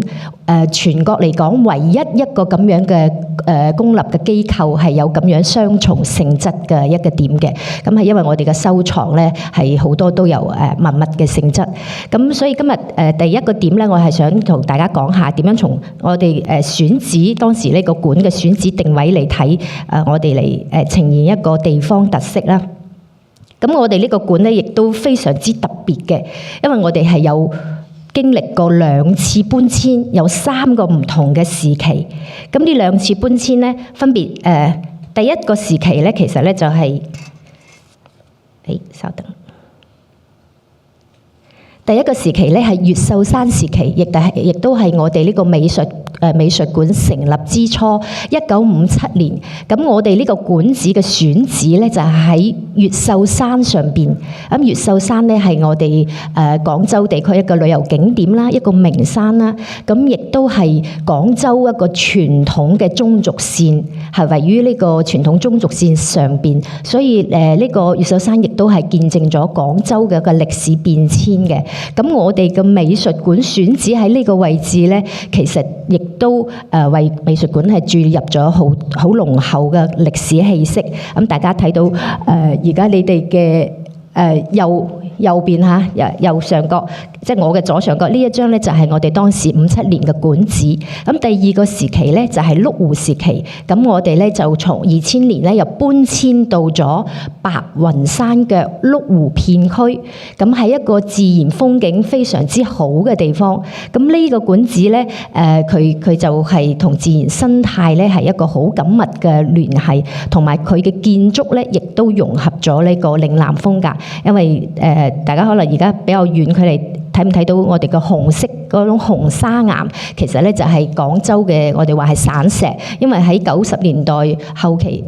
就廣東嘅好多建築咧，佢都會用翻呢一種紅砂岩呢種石材去建呢個造型嘅，包括紅線女藝術中心啦、南越王博物院啦，甚至係白天鵝賓館入邊，亦都會用到呢一種石材。咁仲有入邊嘅建築嘅風格咧，亦都係有騎樓嘅文化啦，有小橋流水等等。所以呢個喺建築上面亦都有我哋嘅廣東嶺南嘅特色。咁第3個時期咧，就係我哋呢個館咧喺2023年咧，即係上年11月30號，我哋又搬遷到咗廣州塔下珠江邊。咁大家睇到我哋最下邊嘅呢一個咧，就係我哋嘅新嘅美術館。咁呢個新美術館咧，佢就位於新嘅廣州市新嘅城市中軸線上邊。咁呢個館咧，佢嘅建嘅理念咧就係以水中盛放嘅木棉花。咁啊木棉花咧又係我哋廣州嘅市花嚟嘅，咁所以喺成個建築嘅元素入邊，亦都融入咗呢個地域特色。咁從1957年從越秀山呢個傳統中軸線，到我哋2023年搬到咗新嘅城市中軸線上邊，所以每一次嘅呢一個選址咧，其實咧都係體現咗我哋廣州一個城市發展同文化需求，亦都係體現出嚟廣州嘅一個好特別嘅地方啦。咁我哋廣州市嘅政府係非常之重視一個美術館嘅呢一個建設嘅。咁有咗呢個興建咗一個咁大型8萬平方嘅一個美術館，咁我哋咧美術館、博物館同展覽館嘅唔同區別就係首先係我哋個藏品啦。咁我哋個藏品咧喺啱先陳老師嘅呢個介紹入邊都睇到好多我哋都有收藏嘅。咁我哋嘅藏品主要咧係以中國嘅歷代書畫，特別係嶺南書畫咧係作為展示嘅重點，因為我哋嘅收藏咧係非常之完整。中國嘅歷代繪畫咧亦都係非常之成體系嘅。咁嶺南嘅書畫，尤其嶺南畫派，我哋可以話喺全國甚至全球可能係我哋館藏係最多。要研究嶺南書畫、嶺南畫派咧，係必定會嚟到我哋館嘅，呢度係有好豐富嘅一個藏品。咁我哋嘅藏品來源咧就有好多種渠道啦，有政府嘅調撥啦，亦都有啲徵集購買。咁但係最大一 part 咧就係捐贈。呢個捐贈咧，初步梳理咧，其實我覺得呢啲係我哋院藏嘅一啲古代嘅嶺南作品。咁第一個高峰時期咧，其實就50、60年代。咁我哋捐贈嘅呢啲作品係佔據咗我哋院嘅收藏嘅一半嘅。咁其中咧，第一個高峰期咧，以香港呢個楊泉先生嘅捐贈為代表咧，捐咗796件套呢個作品俾到我哋。咁而家畫面上嘅呢個咧就係明代張牧畫嘅一個70龍梅圖啦，即係70匹唔同面貌嘅個馬，係非常之精美嘅作品。咁第二個高峰期咧，其實就係70、80年代以容根先生捐贈為主，咁佢捐咗1088件套嘅呢個藏品俾到我哋。咁而家睇到呢個林良嘅秋樹醉琴圖，咁林良啱先陳老師都有介紹到，咁我哋廣東嘅第一個宮廷畫家，呢件作品咧又係非常之精美。咁當然喺70、80年代咧，其實咧仲有係嶺南畫派嘅，同埋廣東國畫研究會等等呢一啲成員啊，同埋佢哋嘅家屬咧，都捐贈咗好多作品俾到我哋，係成為咗我哋嶺南書畫、嶺南畫派嘅一個非常之重要嘅基礎。咁第三個時期咧就係90年代後期興建呢個藝博院。咁興建藝博院咧，當時一個理念咧就係我哋會有廣東嘅名人嘅一個專館。咁所以當時咧就有以上嘅呢12位呢一個藝術家佢嘅一啲專館嘅。咁佢哋啲作品咧都係捐咗好大部分會俾到我哋藝博院。咁呢度咧，大家會睇到仲有高麗治先生、翁子女士咧，咁佢哋個捐贈。咁呢啲我哋嘅藏品咧，高劍父先生、高奇峰、陳樹人啦，以及關山月、黎雄才、趙小昂、楊善深等等咧，呢啲嘅作品喺藝博院咧都係非常之多嘅。咁第四個時期咧，就係上年嘅我哋個新館開館之後咧，亦都係收藏咗一批廣東籍嘅呢啲名家嘅作品嘅。咁有咗藏品之後咧，咁我哋點樣去將呢啲藏品咧可以更好咁去傳承發展同埋推廣出去咧？咁藝博院咧其實咧就係都一路喺度梳理整理緊我哋嶺南嘅展覽。咁喺呢度咧，其實咧我哋就有做過幾大系列啦。第一大系列咧就係對啲藝術家個案嚟進行一啲研究嘅。咁喺呢度係梳理咗3個系列，一 part 咧就係廣東籍喺廣東成長，亦都喺廣東成名嘅呢個名家。咁第二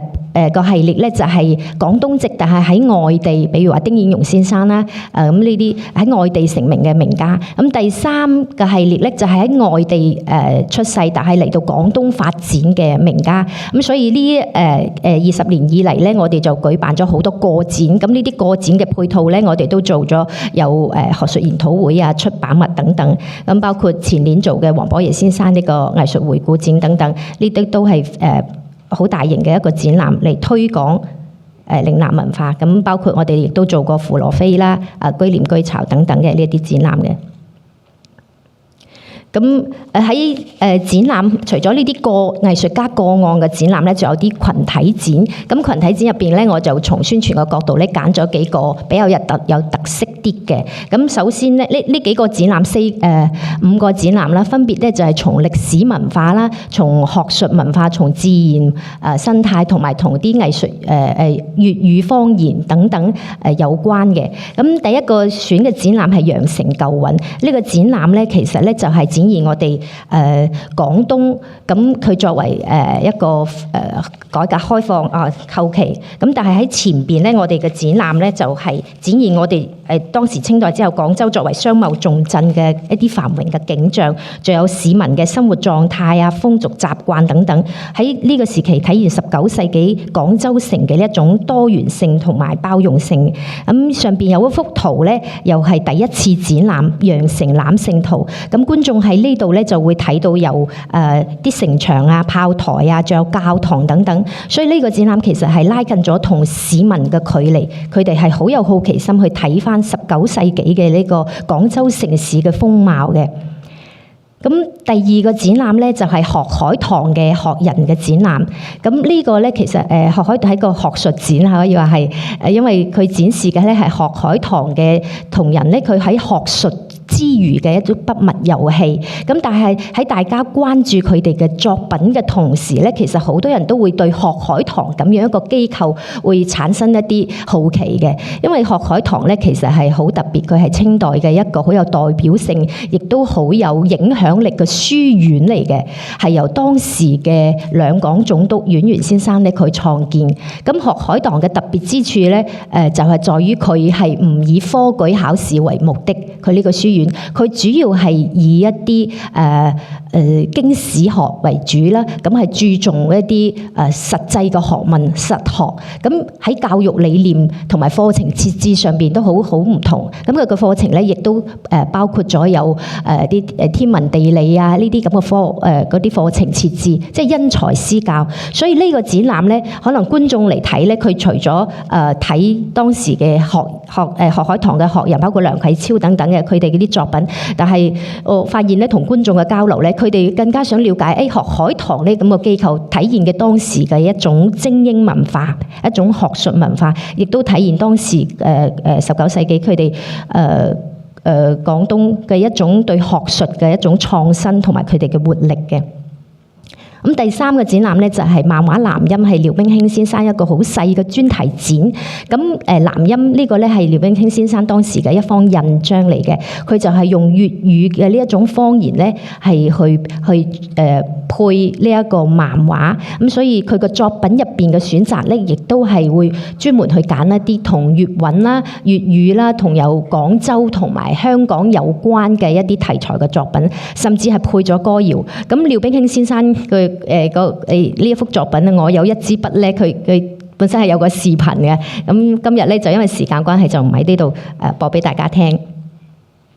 咁第四個比較特別嘅展覽係格物求真展覽。呢個展覽咧係一個跨學科嘅展覽嚟嘅。咁佢咧主要展現嘅咧就係喺博物學呢一種影響下，咁嶺南書畫家嘅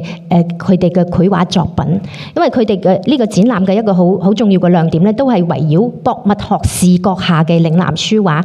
會講到一啲譬如話西方嘅博物學者嚟到廣州之後，進行一啲圖像嘅採集啦。咁亦都係我哋本土學者咧，亦都有一啲博物學嘅實驗探索。咁亦都仲有關於嶺南畫派佢哋嘅一種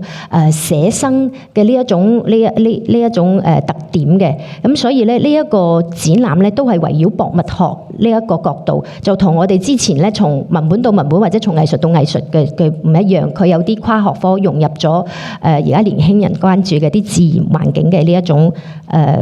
作品喺入邊嘅。咁第五個展覽咧係一個好全面梳理廣東美術史嘅展覽，係上年我哋開館做嘅一個大展，係將我哋300幾件呢個其中嘅揀咗300幾件作品咧，係分6個部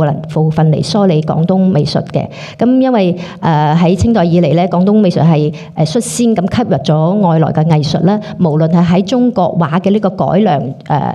同埋呢個西洋繪畫嘅民族化啦，仲有現代版畫、漫畫嘅呢一啲創作，咁仲有1949年以嚟廣東美術嘅一個大發展，甚至係改革開放之後我哋嘅一個多元包容性，都睇到我哋廣東美術咧，佢係嗰啲成績咧係有目共睹。所以呢個展覽咧，佢就好全面咁等觀眾可以了解到我哋從晚清以嚟嘅廣東美術嘅一個發展體系嘅。咁第3部分咧，其實係做咗一啲做咗一啲有特色、有本土特色嘅啲公共教育活動嘅。咁首先呢個活動其實大部分亦都圍繞呢個展覽嚟舉行。咁其實第一個咧就係粵語導賞。粵語導賞可能喺香港咧就覺得好普遍，但係喺廣州咧佢就好少。大部分咧我哋係用粵語嚟用普通話嚟去做導賞做講解嘅。咁所以咧我哋就比較早咁咧就用粵語呢種本土鄉音咧去推廣本地嘅展覽本地嘅文化。比如第一個咧嶺南畫意粵韻繡心咧，就係因為當時我哋做咗一個嶺南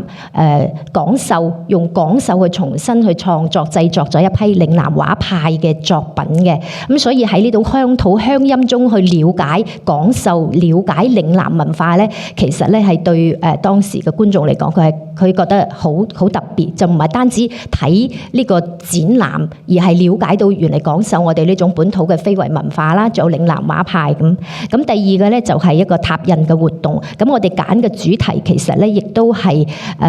同廣州有關，因為我哋選擇嘅呢一個拓印嘅嗰個碑咧，其實就係嚟自於當時海山仙館，我哋清代廣州嘅一個私家園林潘士成先生，佢當時請咗全國好多嘅呢啲書法名家咧去刻嘅碑。咁所以喺呢個拓印嘅過程中，亦都係令到啲普通觀眾咧，佢首先係對呢個海山仙館係產生一個了解我哋嘅園林文化同埋書法嘅一個融合嘅。咁第3個咧就係用講古嘅形式嚟講羊城八景，因為羊城八景咧從宋代開始，宋元明清包括到1949年之後咧，都係有唔同時期咧都係有一個評選嘅活動嘅。咁所以通過呢一個講古嘅呢種方式粵語講古咧，令到觀眾去了解羊城八景經過咁多個朝代嘅時期嘅一個評選，佢有啲咩唔一樣？呢八景有咩變化？咁但係咧最基本嘅都係圍繞雲山珠水。咁所以呢個咧就係喺導賞方面做出嘅一啲活動。咁第二 part 咧就係我哋嘅今年年初咧又係用粵語傳承我哋嶺南文化啦，去做咗一啲趣味嘅視頻嘅。咁呢度咧就可以大家放個視頻。世人追求年味，咁嚟講下關於嶺南春節嘅習俗。自古以嚟，過年都會講個好意頭，圖個吉利，心存對美好嘅憧憬，來年就會旺到飛起。咁呢啲都係我哋揀咗我哋原創嘅啲作品。樂巡遊，時來運轉，彩雲追月，風生水起。喺呢個充滿福氣嘅時節，有咗此同如意，就會更加萬事如意。就連花都有花開富貴嘅寓意，魚亦都有年年有餘嘅意思。着新衫，燒炮仗，辭舊迎新，紅紅火火，喺人間煙火中慶賀新春。年味十足，4萬咁厚，再加上祈求平安同豐收嘅舞龍，喺信奉龍嘅國度、龍嘅傳人，龍行踏踏，前程朗朗。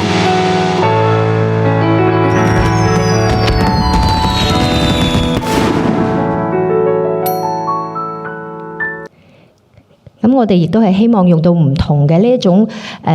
活動形式咧，去傳承嶺南文化。咁第三個咧就係做一啲粵語表情包。咁呢個咧係圍繞我哋新館嘅一個建築外形，因為大家咧建築師咧個理念係水中嘅木棉花嚇，但係好多市民觀眾咧佢話好似電飯煲咁，但係我哋更加願意咧講佢係一個小金碗，同埋前面嘅小蠻腰係呢種別稱，咁樣亦做一啲咁樣嘅表情包咧嚟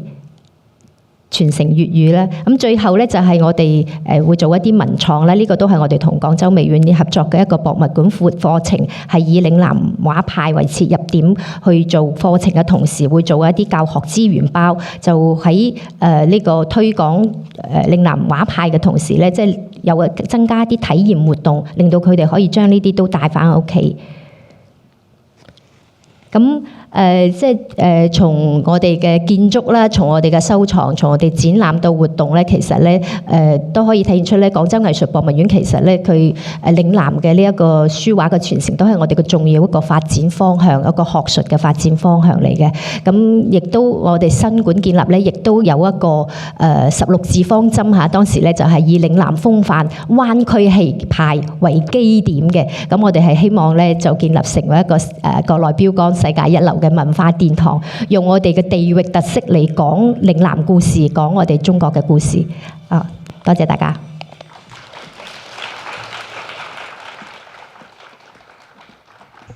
多謝周老師。咁頭先喺周老師個視頻入邊咧，其實見到廣東話係一種好繪形、繪聲、好生動嘅語言嘅。咁佢個視頻咧，令到我哋想起，令到我諗起我哋其實 M+ 咧，即係頭先傑傑老師就講咗嗰種語音説書啊，或者嗰種南音。咁我哋 M+ 其實有廣東流行曲 Canton Pop 嘅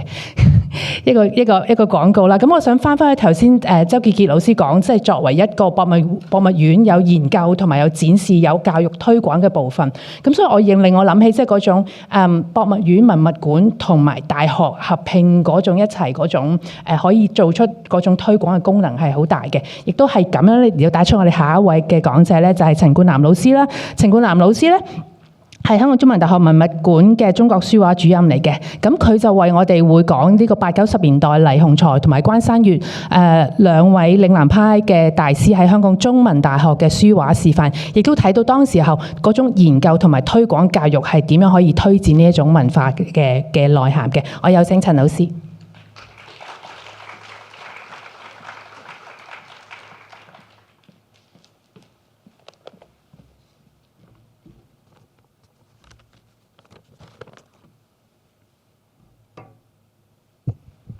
早晨，大家好。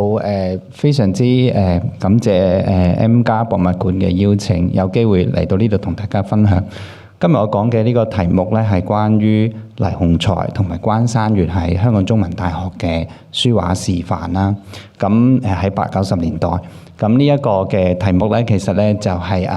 Alan 策展人咧就係俾我嘅。咁我咧就努力做功課咁樣啦嚇。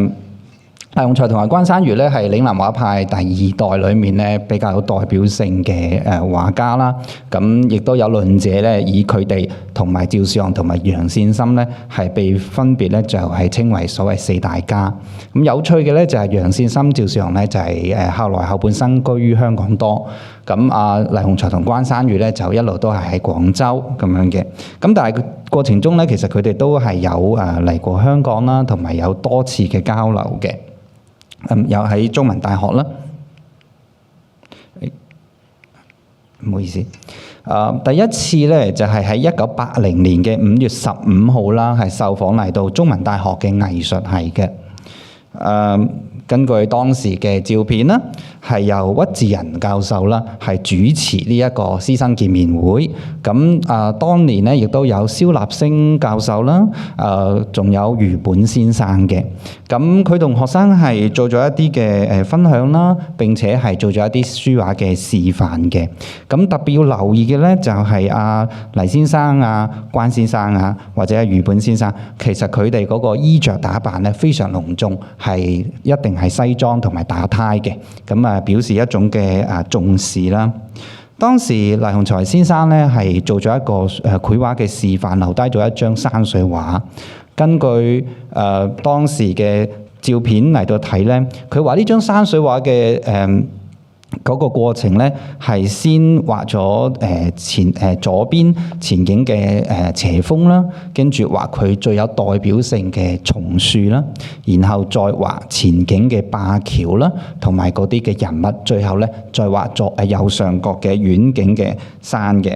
咁由於嗰個時間嘅關係咧，其實佢係冇做到冇做到切色啦，並且係冇帶到印章，咁所以咧佢淨係提咗一個嘅款，同埋落咗一個嘅簽署，就係呢一張嘅作品啦。咁但係咧我哋睇到呢一張嘅作品咧，其實咧係佢嘅構圖咧係一個一邊半角嘅構圖啦。呢一種嘅構圖咧，其實一方面係有黎雄才先生個人嘅特色，第二咧就係有佢自己嘅一個淵源嘅。早喺佢30年代嘅時候咧，呢一種一角半邊嘅構圖咧，佢係非常之喜歡使用嘅。譬如話喺中文大學文物館所收藏嘅呢一個鄭春庭嘅冊頁裏面嘅其中一開，非常之細嘅。嗰陣時候咧，黎雄才先生咧嗰個作品咧已經係咁樣嘅畫法嘅。但係咧如果我哋仔細啲睇嘅話咧，呢張畫好特別啦。第一就係佢前景嘅即係比較直嘅一個構圖咧，同埋遠處咧打橫同埋尖嘅山峰，其實係比較有衝突嘅。咁但係呢一種嘅淵源又嚟自喺邊一度咧？應該咧就係嚟自於佢咧喺30-40年代咧去咗呢個嘅桂林嘅麗江咧寫生嘅。譬如話佢喺1980年，即係同一年啦，佢畫咗一張叫《麗江春雨圖》咧，就有非常之類似嘅一個嘅構圖嘅。但係黎先生嘅呢張畫作，亦都有凸顯出佢另外一個咧學習嘅淵源嘅。譬如話咧，佢嗰一種嘅斜峰灞橋嘅形式咧，同佢10幾歲咧已經臨摹過廣東嘅書畫嘅呢一個嘅作品咧，係非常之接近嘅一個構圖啦。而佢後來喜歡繪畫嘅一個策騎嘅人物啊，與佢咧臨摹呢個嘅易君山嘅作品咧係分唔開嘅。後來佢亦都有以易君山嘅作品嘅嗰個畫意咧嚟做一個創作嘅。關山月咧，其實咧就冇一個咁樣嘅一個嘅繪畫嘅示範嘅，但係由黎雄才先生嘅呢一個嘅繪畫嘅示範咧，佢大家可以睇到嶺南畫派至少喺佢嘅手上咧可以睇到嗰個淵源咧係十分之寬廣嘅。而關山月咧，其實咧就只係咧係即席咧係寫咗一張嘅書法啦，寫嘅係集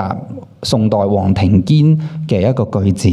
偶隨兒戲灑墨汁，領略古法咧就出新奇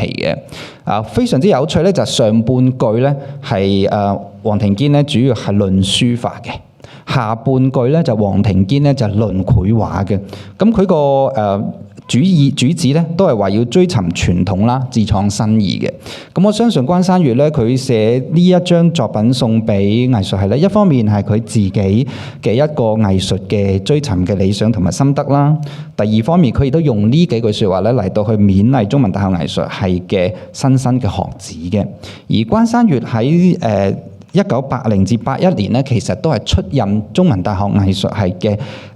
校外嘅評審嘅委員，所以佢喺1981年咧，其實咧再一次嚟到去中文大學嘅。咁第二次嚟黎雄才同埋關山月咧嚟中大咧，就係一個比較重要嘅一個盛事。喺1986年咧，嘅5月9號至到14號啦，由香港中文大學啦策劃啦，得到呢個明報嘅贊助咧，喺大會堂嘅低座展覽廳係舉行一個叫當代中國繪畫嘅展覽，亦都配合呢個展覽啦，喺中文大學嘅祖堯堂咧係舉辦咗一個嘅國際嘅研討會。當時受邀參展嘅人咧，包括中國內地啦、香港啦、台灣同埋海外嘅名家，總共係數十人嘅，展出嘅作品咧，大概係有200幾件嘅。揾翻當年嘅邀請函咧，係由中文大學第2任校長馬南教授咧發出啦，就係當時嘅開幕典禮係喺下午嘅5點30分，由楊振寧教授咧係主持嘅。呢一件嘅事件啦，同埋呢一個嘅研討會咧，係得到廣泛嘅關注同埋報導啦。包括咗喺美術雜誌裏面咧，有一個叫展覽及研討會在港舉行嘅一個2版嘅報導啦。另外咧，1986年中文大學嘅校刊裏面亦都有特別專題嘅一個嘅報導嘅。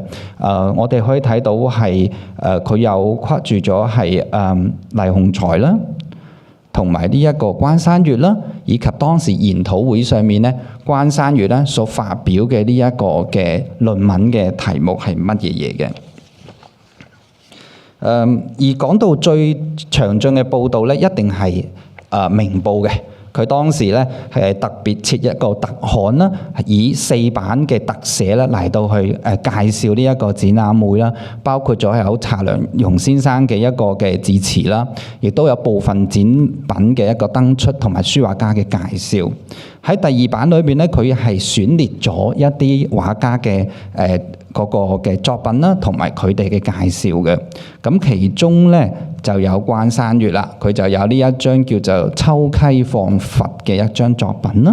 但係黎雄才咧喺嗰個明報裏面咧就冇刊登佢嘅作品嘅，反而咧係有一段咁樣嘅介紹嘅，話佢嘅經歷啦。而喺嗰個明報發出嘅呢一個嘅報道裏面咧，亦都有講到當時呢個中國繪畫研討會嘅流程啦，總共係有3日，有主題演講啦，亦都有分組嘅討論啦。而關山月咧係講述呢一個嶺南畫派，亦都係咧整個研討會裏面咧唯一一個發言咧係關於嶺南畫派嘅一個嘅發表嘅。我哋揾翻當年大概40年前嘅一個檔案咧，就會發現咧，當時咧嘅流程咧係咁樣嘅。咁喺個原設嘅流程表裏面，關山月係題目就係嶺南畫派，但係最終佢提交嘅嗰個嘅論文稿咧係叫做試論嶺南畫派和中國畫嘅創新。咁啊非常之珍貴咧，能夠揾得到咧佢當時嘅呢一篇嘅論文稿。咁佢講啲乜嘢嘢咧？咁樣咁啊簡單做一個嘅梳理啦。第一，佢覺得喺1986年嘅時候咧，當時中國內地關於嶺南畫派嘅研究咧，佢認為係唔及得港澳台同埋海外有應有嘅成果。第二，佢論述嶺南畫派嘅創始人高劍父、陳樹人等先生其實從來都冇使用過嶺南派呢一個名稱嘅。點解呢？因為佢係有狹窄嘅地域性，比較容易使人誤解咧。呢個只係一個地域性嘅畫家，唔能夠體現佢咧吸收外來營養去發揚傳統藝術，並且重要嘅革新國畫嘅理想。所以佢話咧，高劍父佢哋咧其實寧願係用折衷派嘅。但係關山月都承認嶺南畫派嘅名稱喺嗰陣時候已經係約定俗成啦。而佢嘅產生咧同時代咧係息息相關嘅，係順應當時即係民國初年啦嘅革命思潮咧，係一種歷史嘅史然。喺關山月嘅心目中，折衷中外融合古今咧，佢認為係嶺南畫派最重要嘅主張同埋特色。折衷同埋融合咧，對於佢嚟講係一種手段，並唔係一個目的。喺關山月嘅理解裏面咧，折衷中外咧係指以中國畫為本啦，吸收外來嘅營養，目的係要去革除國畫嘅種種弊端，使到國畫得到健康嘅發展。融合古今咧係尊重傳統中國畫嘅基礎上面咧，去表現今日生活嘅氣息同埋時代嘅精神，喺與時代前行嘅同時咧，係唔會咧係毀棄傳統打倒古人嘅。當然最尾佢係對於嶺南畫派同埋當時中國嘅前景係充滿樂觀嘅。喺會後咧，喺中文大學嘅文物館嘅1號展廳裏面咧，就設有一個嘅雅集。咁根據當時嘅資料咧，就當日雅集嘅作品咧，總共係有17張嘅。咁但係由黎雄才同埋關山月合作或者有參與或者獨立畫嘅咧，大概咧係有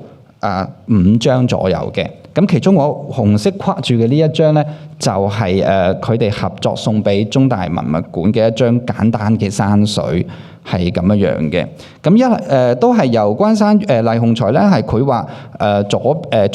右邊嘅呢一個嘅峭壁啦、同懸崖啦，同埋呢個松樹啦。由關山月咧就係補繪嗰個嘅帆船啦、飛鳥啦，同埋呢個嘅波圖嘅。呢一種嘅構圖喺黎雄才嘅作品裏面時常出現嘅，譬如話佢呢個嘅1973年佢畫嘅呢一張嘅放驟圖咧，就係一個非常之接近嘅一個構圖嘅。而關山月咧係畫咗呢個啦，同埋寫咗呢一個嘅字啦，並且咧係吸咗呢個嘅印章。事實上咧，關於書畫家合作嘅繪畫咧，喺中國嘅傳統嘅書畫裏邊咧係屢見不鮮嘅。尤其嶺南畫派咧有好多呢一種雅集啦，同埋呢個嘅合作嘅繪畫嘅。例如啦，喺呢個嘅1986年啦，所謂四大家黎雄才、關山月、楊善深、邵常咧都合作過呢一張嘅《風正一帆船》嘅作品啦。裏面關山月再一次咧係畫佢嘅嗰個帆船啦。咁呢一張嘅帆船其實同頭先我所展示嗰個即席揮毫嘅帆船咧係異曲同工，其實非常之接近嘅。值得留意嘅咧就係喺關山月嘅呢一個嘅示範裏面咧，其實我哋頭先睇到啦，1980年嗰一次咧，佢哋冇帶任何嘅印章嘅。咁今次呢一個嘅研討會咧，可能一早已經話咗俾佢哋聽有呢個嘅雅集啦，所以佢帶俾自己嘅印章，吸咗姓名印之後咧，其實關山月係特別吸有呢個嶺南呢一個嘅閒章或者係雅閣章嘅。喺佢其他嘅作品裏面都有類似嘅，譬如話文物館所藏嘅呢一張嘅重泉圖裏面啦，佢有吸過一個叫做嶺南人嘅印章，亦都有吸過一個咧從生活中來嘅一個印章，係貫徹佢嘅嗰個嘅藝術嘅主張嘅。黎雄才有冇咧？都有嘅。譬如話佢都有一個類似，譬如嶺南人也嘅呢個非常之重要同埋有趣咧，就係話嶺南既係呢個畫家嘅籍貫啦，同時亦都代表咗佢哋藝術流派嘅歸屬同埋嗰個嘅特色嘅。咁最後一個咧要講嘅一次咧，就係1994年。咁嗰一次咧，其實黎雄才先生就係從藝80週年嘅回顧展喺廣州、香港、澳門、北京巡展嘅。咁喺香港展覽嘅時候咧，中文大學藝術咧就邀請佢再次咧訪問呢個藝術系同師生座談嘅。咁當時咧就有錄影啦，咁就見到佢喺中間啦，隔離嗰個女士係高銘憲教授啦。咁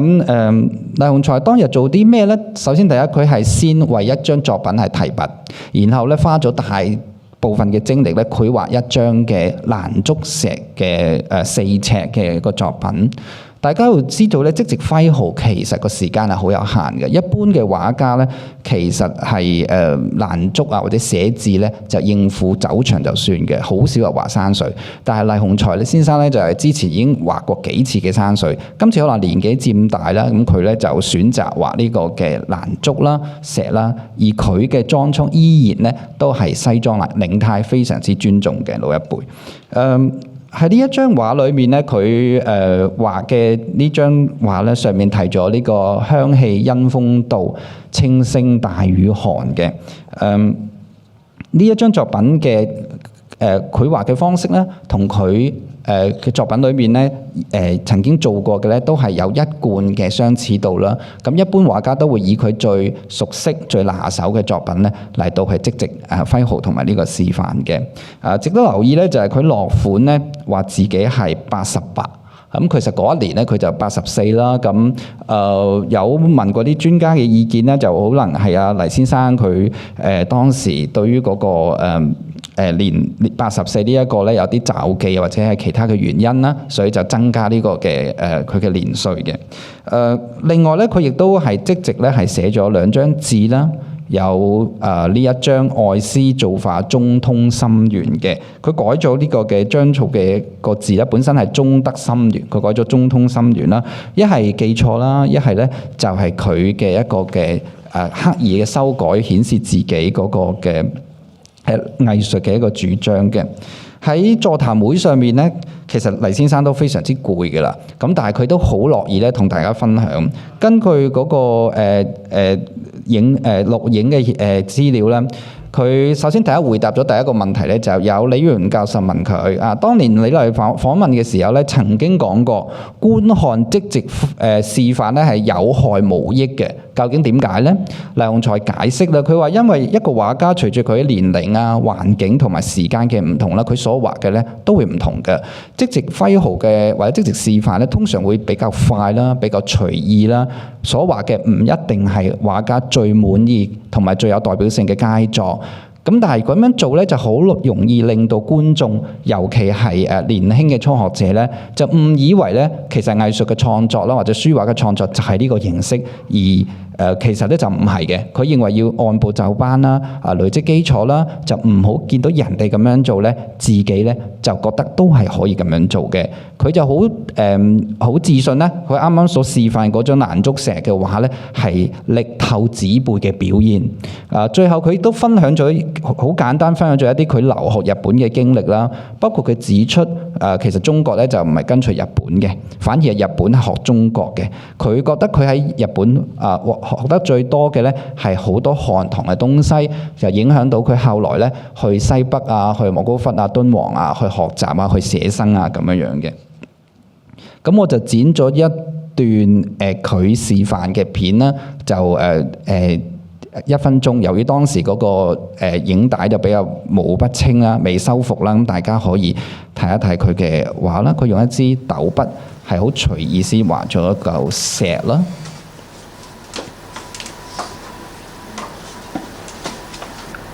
跟住咧就係換一支嘅中蘭竹啦，嚟到去撇嗰個嘅蘭葉啦，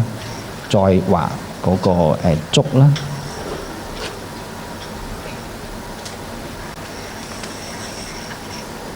跟住咧就畫嗰個嘅蘭花，咁嚴格啲講，其實係胃嚟嘅。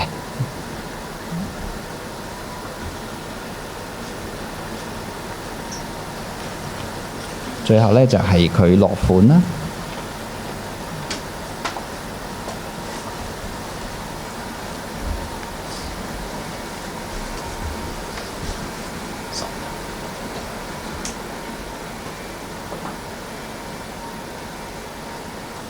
然之後簽名，佢寫係雄才急就嘅。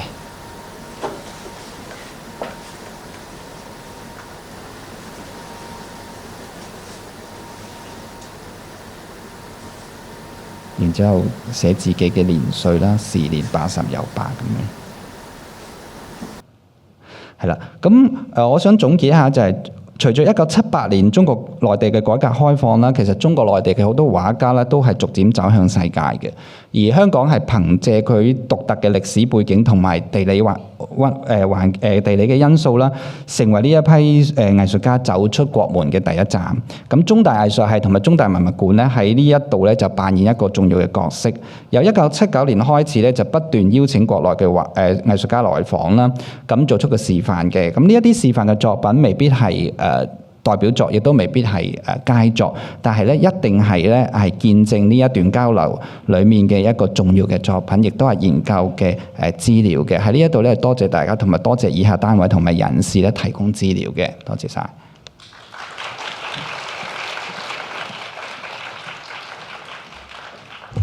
多謝晒陳冠南老師。其實頭先陳老師都提及尤其是自嶺南第二代4位大師開始，其實好多大師除咗嚟香港做示範之外咧，佢哋喺80、90年代其實嚟香港做咗好多次展覽，然之後喺香港再去台灣啦，再去東南亞地區做佢哋其他地方面嘅展覽。所以見到從嶺南派第二代開始咧，就有一個開枝散葉嘅情況出現啦，然之後令到呢一種文化嘅內涵更加豐富嘅，而嗰種開枝散葉咧就去到邊度咧？去到美國，去到舊金山。咁接住落嚟咧，我哋請下一位講者咧，就係柏林自由大學藝術史系研究所博士後研究員黃月騰老師嘅，有請。咁佢會同我哋講下嶺南派喺舊金山嘅一啲情況同埋發展。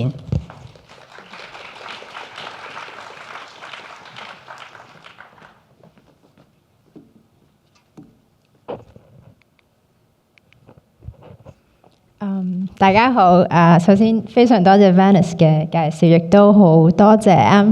嘅邀請，可以同咁多位學者、老師、朋友同埋公眾去分享我嘅研究。咁今日我會同大家分享嘅題目咧，頭先 Venice 都講咗少少，就係嶺南畫派社群在舊金山，亦都即係美國嘅三藩市。咁我哋今日個 panel 嘅主題就係主要去探討呢個廣東藝術同埋廣東性有咩關係？咁所以我都係主要想講下呢個社群同所謂廣東性有何關係。咁對於廣東性嚟講，我有以下幾個睇法啦。第一咧就係廣東性嘅建構係可以喺嶺南廣東地區以外進行。咁我哋今日個研討會當然有好多專家老師，佢哋即係對廣東地區啊，甚至係香港啊，有作好多研究。咁但係我認為其實廣東性咧都係可以喺嶺南地區以外去進行。咁我一陣會講下三藩市嗰個情況咧，希望係可以呈現到呢一點。第二咧就係廣東性有好多唔同嘅形式啊，因為喺唔同嘅地區、唔同嘅空間、唔同嘅社群裏邊，佢可以有唔同嘅形態啦。嗰啲持份者，佢哋都可以對廣東性有唔同嘅定義。咁一陣我都想講講，其實喺三藩市嗰種廣東性有啲咩獨特嘅地方。第三點就係廣東性可以從唔同嘅藝術媒介去建構，唔單止係畫作，唔單止係所謂藝術品。頭先我哋幾位講者都有提及係一啲更加廣嘅一啲藝術活動啦，包括係展覽啦，包括係示範啦，都係一啲藝術活動。咁我一陣嗰個個案都想係探討下點樣係透過唔同嘅一啲藝術活動同埋作品視覺各種唔同嘅媒介去建構。咁首先非常之簡單咁樣講下咩叫做嶺南畫派。我諗即係在座太熟悉呢個畫派啦，但我都講少少啦，就係喺20世紀初嘅時候，有一部分畫家係尤其活躍於廣東啦，頭先都有提及啦，就係二高一陳啦、高劍父、高奇峰、陳樹人。尤其三位就係提倡一個折衷主義啦，去將一啲西方嘅技法去融入中國嘅水墨畫裏邊，係希望係達至一種所謂中國畫嘅現代化。咁啊，當陣時就即係好多迴響，亦都係一個好新嘅概念啦。咁另外一點咧，係關於嶺南畫派，我覺得係比較有趣嘅。對於我嚟講，就係喺二高一陳之後咧，係有一個非常之強嘅師生網絡同埋一個承傳嘅意識。咁二高一陳之後，頭先都有提及所謂第二代嘅嶺南畫派畫家啦，黎雄、蔡關山月、楊善深、趙少昂啦。咁我一陣會講幾位畫家咧，就正正係趙少昂老師嘅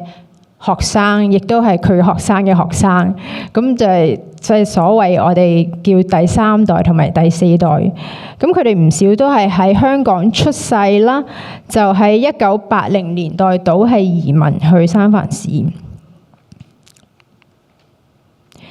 咁對於呢班嘅畫家點樣去建構呢種廣東性呢？第一點正正就係透過佢哋由自1980年代去到而家，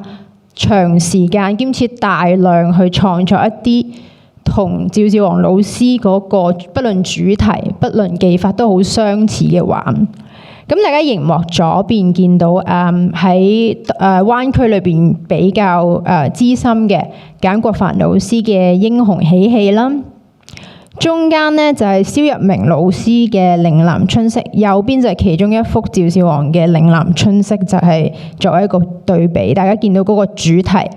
都係以所謂花鳥為主啦，以木棉花頭先都有講咗一啲象徵嘅含義，都係用咗一種比較大家認為係嶺南畫派典型嘅技法啦，由抹骨啊、撞粉撞水啊咁樣，去顯示出其實簡國帆老師、蕭日明老師佢哋兩位都係同趙少昂老師有相當嘅聯繫，去表明大家都係嶺南畫派畫家呢個咁嘅身份。咁喺左邊呢一幅咧，佢哋當然唔淨止從一個視覺上，喺文字上、題字上都好明顯咁話俾大家聽。譬如話呢幅簡國帆老師《英雄喜氣》，遙別家鄉久，憶記嶺南春，即係從一個好直接嘅方法同大家講，即係好惦念嶺南地區作為佢一個故鄉呢種咁嘅情懷。咁再加上呢個木棉花，頭先都有提及啦。作為一個廣州時花節，即係1930年代啦，係有一個非常之強嘅政治文化嗰種地緣嘅象徵性啦。大家都可能會覺得喺中國藝術史上呢一種可能跟隨老師嘅一種畫風啊、臨摹啦，就非常之常見，似乎係一樣好似舊嘅嘢。咁但係對於我嚟講咧，從我個角度咧，就係佢哋去到一個新嘅地方。呢個新嘅地方係見唔到真實嘅木棉花啦，亦都可能同佢以前啲屋企朋友一啲聯繫斷咗。但係佢哋即係經過一個評估呢個新嘅環境之後，仍然選擇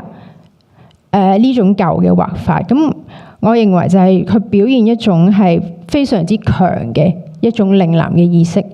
佢相比，換句話說，相比喺嶺南地區嘅廣東性咧，我會覺得喺三藩市嗰種廣東性係更加嚟得強烈，同埋好有自覺性。另外一點比較有趣係對於三藩市嗰種廣東性嘅獨特點咧，就係好多時候雖然佢哋一方面去表達對於嶺南地區嗰種惦念故鄉嘅惦念，但係同時間喺題字上面佢哋又好樂於話俾大家聽咧，佢而家係三藩市畫緊呢一幅畫。咁所以我會覺得當中嗰種身份咧係好微妙嘅。係點解咁講咧？就係佢會好強調，好似三藩市係俾佢哋有一種相對嘅安穩、安定性，一種物質去俾佢哋有呢個空間去製作咁多畫啦，去表現自然嗰種喜悅啦。另外就係一種相對係一種政治文化空間，俾佢哋去表現一種咁樣所謂華僑廣東人嘅咁樣身份。咁所以我會覺得佢係一種好二元嘅廣東性咯，係一種並唔係一種嶺南地區嘅廣東性，而係一種三藩市裏邊嘅廣東性。咁第二點我想講咧，係呢一啲嶺南畫派畫家啦，佢點樣建構廣東性咧？就唔係淨透過自己嘅一啲創作啊。咁更多咧係去同自稱一啲嶺南畫派畫家之間好多緊密嘅合作。頭先Phil 都有提過係合作畫呢個概念，去透過呢啲合作係不斷強化自己同埋對方作為一個嶺南人咁嘅意識。咁大家喺熒幕見到呢一幅咧，就係其中一位女畫家叫做曾慶群老師嘅《東學圖》。咁實際上佢係一幅合作畫嚟嘅，佢咧就係曾老師就係畫中間嘅殼啦，而頭先所講嘅簡國帆老師咧就係畫嗰個蟲。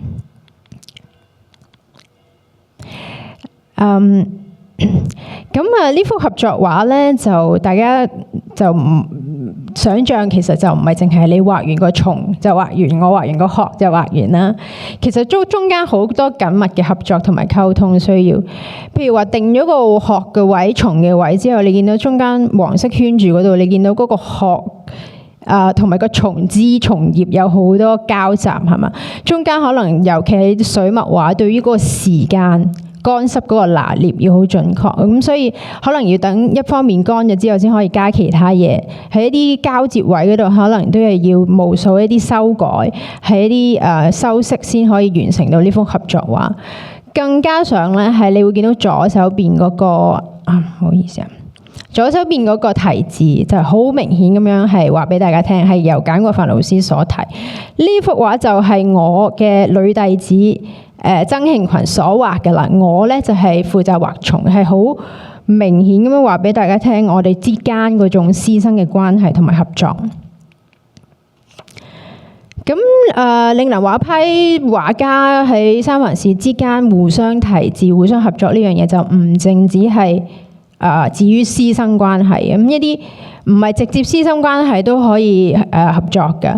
譬如話簡國藩老師呢一幅嘅嶺南春色，佢另外一幅木棉嘅話，你見到佢更加多木棉，更加茂盛。咁佢就請嚟當今比較資深嘅一位嶺南畫派畫家叫歐浩年老師幫佢題字。咁歐浩年大家都可能知佢比較多時間係長住喺台灣，咁但係佢亦都自稱自己係一年裏邊有幾個月時間都會喺三藩市，咁同呢個三藩市嘅嶺南畫派畫家都有緊密嘅聯繫。咁簡國藩老師就請咗歐浩年老師去題字啦，咁當中佢係以木棉咁枝葉茂盛去象徵嶺南畫派係繼續傳揚開去承傳呢個概念。更加上佢就稱簡國藩老師做賢學，即係有啲賢德嘅同學咁嘅意思，即係同輩咁嘅意思。咁雖然簡國藩老師同埋歐浩年老師都係趙少昂嘅學生，咁但係其實佢哋唔係同一個年代，亦都從來冇一齊上過堂嘅，唔係即係狹義中嘅同學。咁但係佢哋之間嘅關係就係以趙少昂老師作為中心去聯繫。咁睇咗唔同三藩市嶺南派畫家嘅畫之後咧，其實我嘗試去梳理，其實佢哋除咗直接嘅師生關係，好多間接嘅關係咧，佢哋都可以請對方去題字啦，用一個稱謂去稱呼一啲比較間接嘅關係。咁譬如左邊你見到歐浩年老師，佢另外一個學生叫做鄭澤傑啦。佢會稱簡國藩老師為師叔，即係佢唔會稱佢為老師嘅學生，即係用一個好直接嘅稱謂去處理一啲比較間接嘅關係，去令到從而係以趙少昂老師嘅關係作為中心，或者嶺南畫派源流嘅框架去定義自己同埋對方嘅身份。最後一點我想講咧，就係呢個社群同廣東性嘅關係咧，就好似頭先三位老師都有提及啦，喺啲唔同嘅藝術活動啦，透過一啲公共嘅藝術空間啦。咁自佢哋呢幾位畫家去成立一個叫做北美嶺南畫會呢個畫會以後咧，佢哋好多一啲活動啦，呢啲活動係包括咩咧？啲聚會啦、雅集啦，喺啲雅集大家可以想像到啲圖片亦都可以睇到啦。當中有好多示範，而我呢啲示範都係示範翻當年趙少昂老師，即係我喺香港學習嗰陣時係點樣教啊，啲技法係點啊。攞佢哋收藏趙少昂老師嘅畫出嚟，大家一齊欣賞啊！甚至會講嶺南畫派源流嘅歷史，去即係強化大家即係作為嶺南畫派畫家或者呢個畫會嘅會員裏邊嘅一員呢個身份。咁除咗佢哋畫會內部之外咧，其實佢都做咗好多嘢咧，去同當地灣區一啲所謂粵僑華僑嘅社群咧有好多聯繫。左邊你會見到個畫會，佢哋每年都會搞一個畫會嘅群展啦。右邊咧你會見到佢哋亦都會同當地一啲中文報紙合作。咁其中一個非常之即係出名，《星島日報》喺三藩市亦都好多讀者啦。咁呢個就係其中比較近期2024年嘅一個報導，就係報導鄭澤傑老師嘅畫展。咁佢哋好多合作。其實喺呢啲藝術活動裏邊，除咗視覺上面咧，我會講其實佢好多時候都會表現所謂廣東文化其他嘅一啲表現出嚟，譬如話語言啦。佢哋去致辭啊，同其他人溝通嘅時候啊，都會有用廣東話啦。你見到報紙都係用中文。飲食文化都有關係，譬如有陣時佢哋會去一啲茶樓做一啲雅集啦，廣東酒樓去做一啲雅集啦。有陣時都會喺茶樓裏邊搞一啲簡單嘅展覽嘅，作為一個展覽嘅空間。咁所以你會見到喺一個非嶺南嘅空間裏邊，佢哋嘗試係從好多唔同方面，不論視覺、語言、飲食各個唔同嘅文化，係去嘗試建構一個好似嶺南咁嘅空間。咁啊比較深刻同埋立體。咁總括而言咧，其實大家頭先都見到呢個嶺南畫派喺三藩市嘅社群，佢哋有好多唔同嘅方法，好多唔同嘅媒介，去好深刻咁樣建立咗一種廣東性啦，有好多唔同手段啦。咁我希望呢個嘅演講係將我哋了解嶺南畫派用一個更加跨地域性、跨媒介嘅呢一個咁嘅角度去切入。咁亦都期待我哋一陣咁多位講者嘅交流。多謝。唔該晒黃老師。我想係咪有個 QR code 俾可唔可以再 show 出嚟？想提一提大家，咁即係我哋接下來會討論啦。咁如果大家想有問題嘅時候，就可以 scan 呢個QR code 去提交你哋嘅問題嘅。咁多謝晒4位老師先。咁我哋呢一場嘅討論叫做建構廣東性。咁你從建構呢個字都可以睇到，即係其實文化啦、身份或者社會群體，其實係一個即係不停轉變嘅過程或者歷程啦。我成日都會用英文講係一種becoming 嚟嘅，即係唔係一個好死板板一個唔停，即係一個停喺度唔改變嘅一種狀態嚟嘅。咁之所以我就會覺得點解廣東文化或者廣東性咁生猛咧，就係我覺得係佢係地域。頭先好多老師喺度即係分享嘅時候都提到呢個字，係一種地域性嘅文化。但係你又睇到佢嘅內涵不斷喺度轉變，兼收並蓄啦。頭先好多老師都會用到呢方面嘅。咁然後喺唔同老師嘅分享當中睇到嘅，其實好多日常生活，我覺得呢個係一個廣東文化或者廣東性一個好重要嘅一個元素，就係好多日常生活元素放咗喺入邊嘅。譬如陳培老師，我哋講廣東文嗰個展覽嘅時候，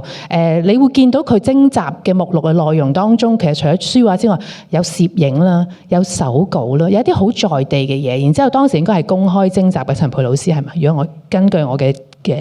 理解。係啊。咁佢仲有一個公開徵集，即係你所有人都喺屋企炒啲嘢，你覺得同自己即係日常相關都可以放出嚟啦。然之後周傑傑老師佢會講到嘅就係嗰種在地啊、語音啊嗰種點樣推廣出去啊，俾所有嘅大眾。然之後我睇到陳冠南老師入邊見到兩位黎鴻才老師同關山月老師入邊嘅合作畫之餘，有一啲 motif 啊，其實同漫畫嗰啲日常生活好相似，好生動嗰種表達形式啦。然之後黃宇恒老師講嗰種去到另一個地方，都會吸收當地嘅地方，然之後同當地嘅社群集合唔同嘅元素，去再開展呢一種文化身份或者呢種廣東性嘅。咁我想即係請幾位老師再分享一下，譬如喺一個呢一個廣東性同呢個日常生活嗰種狀態啦，因為呢度有幾個日常，即係有香港嘅日常，有廣東嘅日常啦，有三藩市嘅日常，亦都有喺大學入邊嘅日常，即係嗰種日常性點樣令到呢一種廣東性、呢種廣東文化身份咁生猛同埋咁醒神咯。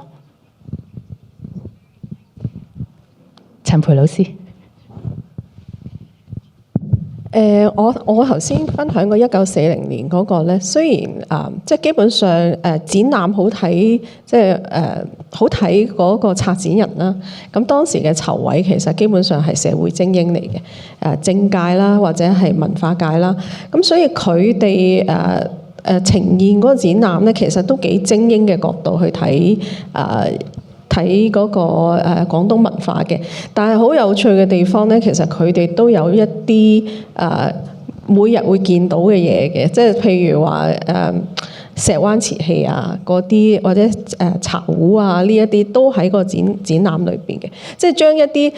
比較係 craft 嗰種嘅藝術都擺咗喺即精英嗰個文化嗰個框架裏邊。咁我諗呢個都係同民國係好強調craft 可以救國嘅其中一個元素。咁喺我哋做過嗰啲展覽入邊咧，我比較關注嘅咁就係比較接地氣咧廣東性。咁包括從羊城舊運呢個展覽咧，啲觀眾會好關注，即係同佢身邊佢可以了解到嘅，即係佢見過嘅一啲景點。咁河海棠呢種文化咧就係一種創新性啦。咁然之後包括漫畫南音呢啲咧，佢都係用即亦都有種創新咯，用粵語。佢首先係去介入到喺呢個漫畫嘅創作入邊，所以其實我覺得喺我哋藝博院嘅展覽入邊，好多體現嘅係一種創新啊。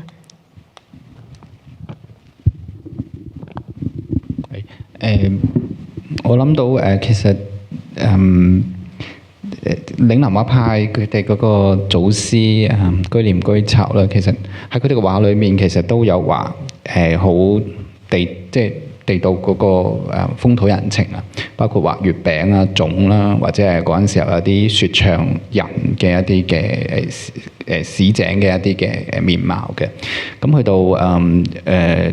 譬如話佢第二代，佢趙少昂啊、楊先生佢嗰一代啦，或者係早啲第一代，其實我諗佢哋挑選嘅一啲入畫嘅題材裏面咧，包括頭先大家都有講過嘅木棉花啦，咁樣都係好廣東嘅一種嘅嘢。咁當然呢個唔係完全係嶺南畫派獨有嘅呢樣嘢嘅，譬如舉例木棉花咁，喺中文大學文物館裏面有一張清代嘅畫係鄭積嘅一個廣東人，咁其實佢嘅一張大嘅山水畫裏面就已經係畫咗個木棉花。咁但係我會覺得嶺南畫派佢一方面用咗一個畫嘅嗰個題材咧，可以喺生活中所見到借鑑嘅，有淵源亦都有佢自己嘅觀察。咁第二方面咧，佢嘅特色就係除咗題材之外咧，就可能係嗰個繪畫嘅方法點樣呈現咗一個俾人覺得係一種耳目一新嘅一個嘅感覺啦，咁樣咯，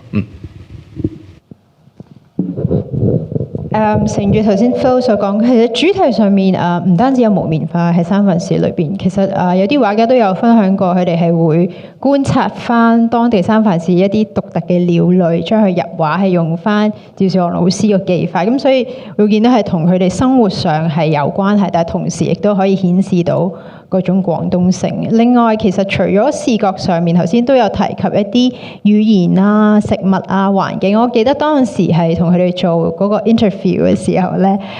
佢係參加佢哋聚會啦。記得下午茶係食蛋撻啦，跟住完咗之後係去附近一間餐廳係食雲吞麵。所以其實係各種各類，即係有廣東嘅性嘅一啲文化嘅象徵，係大家夾埋一齊，係我覺得係好生活化嘅一件事。其實我想講，如果你喺香港食蛋撻同埋喺廣州食蛋撻，或者香港食雲吞麵同廣州食雲吞麵，其實已經好唔一樣。即係我成日都想用呢啲咁簡單日常生活嘢去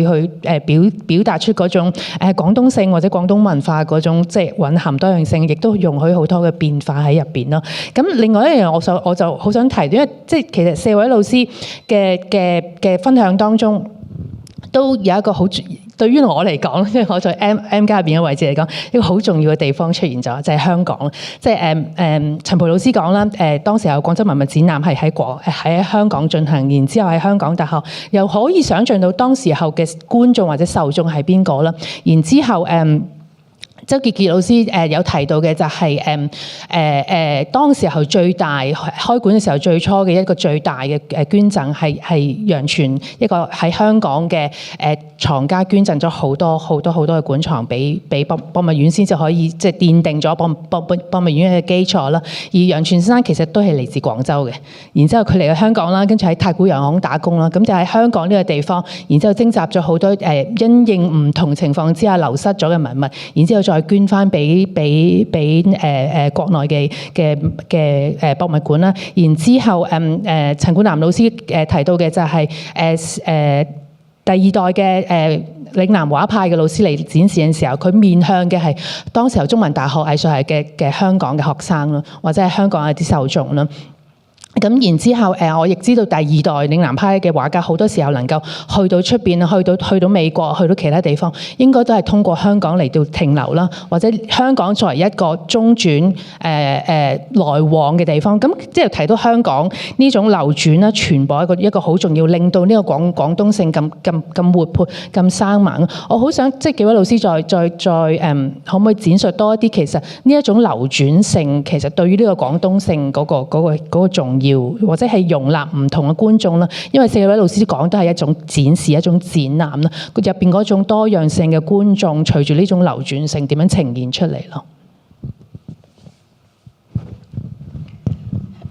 我諗我講嗰個時代咧，特別喺香港啦，咁我覺得好有趣嘅就係喺鳳屏山博物館啦，咁其實鳳屏山博物館嘅館長陳君寶咧，佢喺日治嘅時候咧，其實佢係搶救咗好多文物嘅，同埋學海書樓其實佢哋都有一啲嘅唔係學海書樓，係學海書樓，佢哋有一啲嘅學者其實都喺 Hong Kong U 嗰度教書嘅後期，咁所以其實嗰個作為一個殖民地啦，咁但係咧亦都係一個保留好多中國文化，特別係廣東文化嘅一個好重要嘅地方嘅。即係香港譬如話我講嗰個展覽咧，大部分嘅展品咧，因為當時國內有好多地方相繼都淪陷啦，咁所以交通上面亦都唔係太方便運啲展品落嚟，所以大部分徵集翻嚟嘅咧，都係一啲喺國內去到香港避難嘅一啲嘅藏家嘅收藏嘅。咁當然嗰個即係嗰個觀眾群亦都好diverse， 即係係因為香港多元，即係香港本身就係當時佢哋都有考慮到會唔會有外國人嚟睇，咁點樣咧？咁佢哋最後嘅決定，因為太短時間要出3本圖錄咧，要做晒 bilingual 係非常困難啦。所以今日 bilingual 都好犀利啦。咁但係咧，佢哋就都提到就係話如果有外國人嚟參觀咧，其實佢哋當時有一啲嘅人員係可以用英文去介紹嘅。咁我覺得香港本身就即係嗰隻人口嘅或者文物嘅流動都好強嘅，咁當然係對廣東嘅文化點樣去展示俾唔同嘅觀眾有一個好重要嘅係一個好重要嘅地方。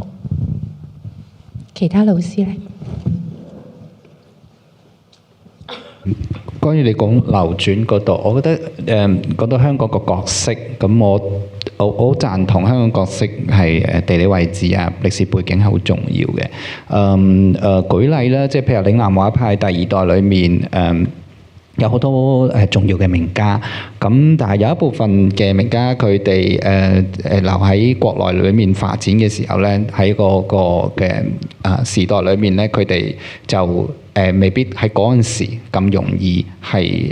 即係去到出邊推廣嶺南畫派。咁但係反觀喺香港咧，即係譬如趙少昂咁樣先算啦。咁佢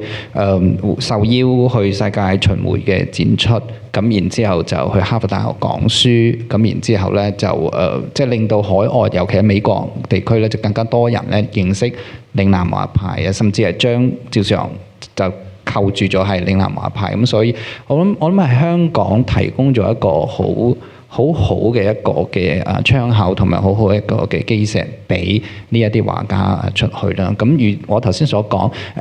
喺改革開放之後，香港都把握呢個機會，邀請好多除咗嶺南畫派以外，其他中國內地嘅畫派嘅或者係嘅名家嚟到，咁通過呢個地方係令到多啲人嚟認識佢哋啦。咁我覺得就係你所講嘅嗰個流轉啦。其他老師有冇補充嘅 ？Janet， 其實頭先講翻香港個角色，頭先講幾位喺三藩市嶺南畫家咧，其實佢哋有大部分都係由香港移民去三藩市。咁當然而家個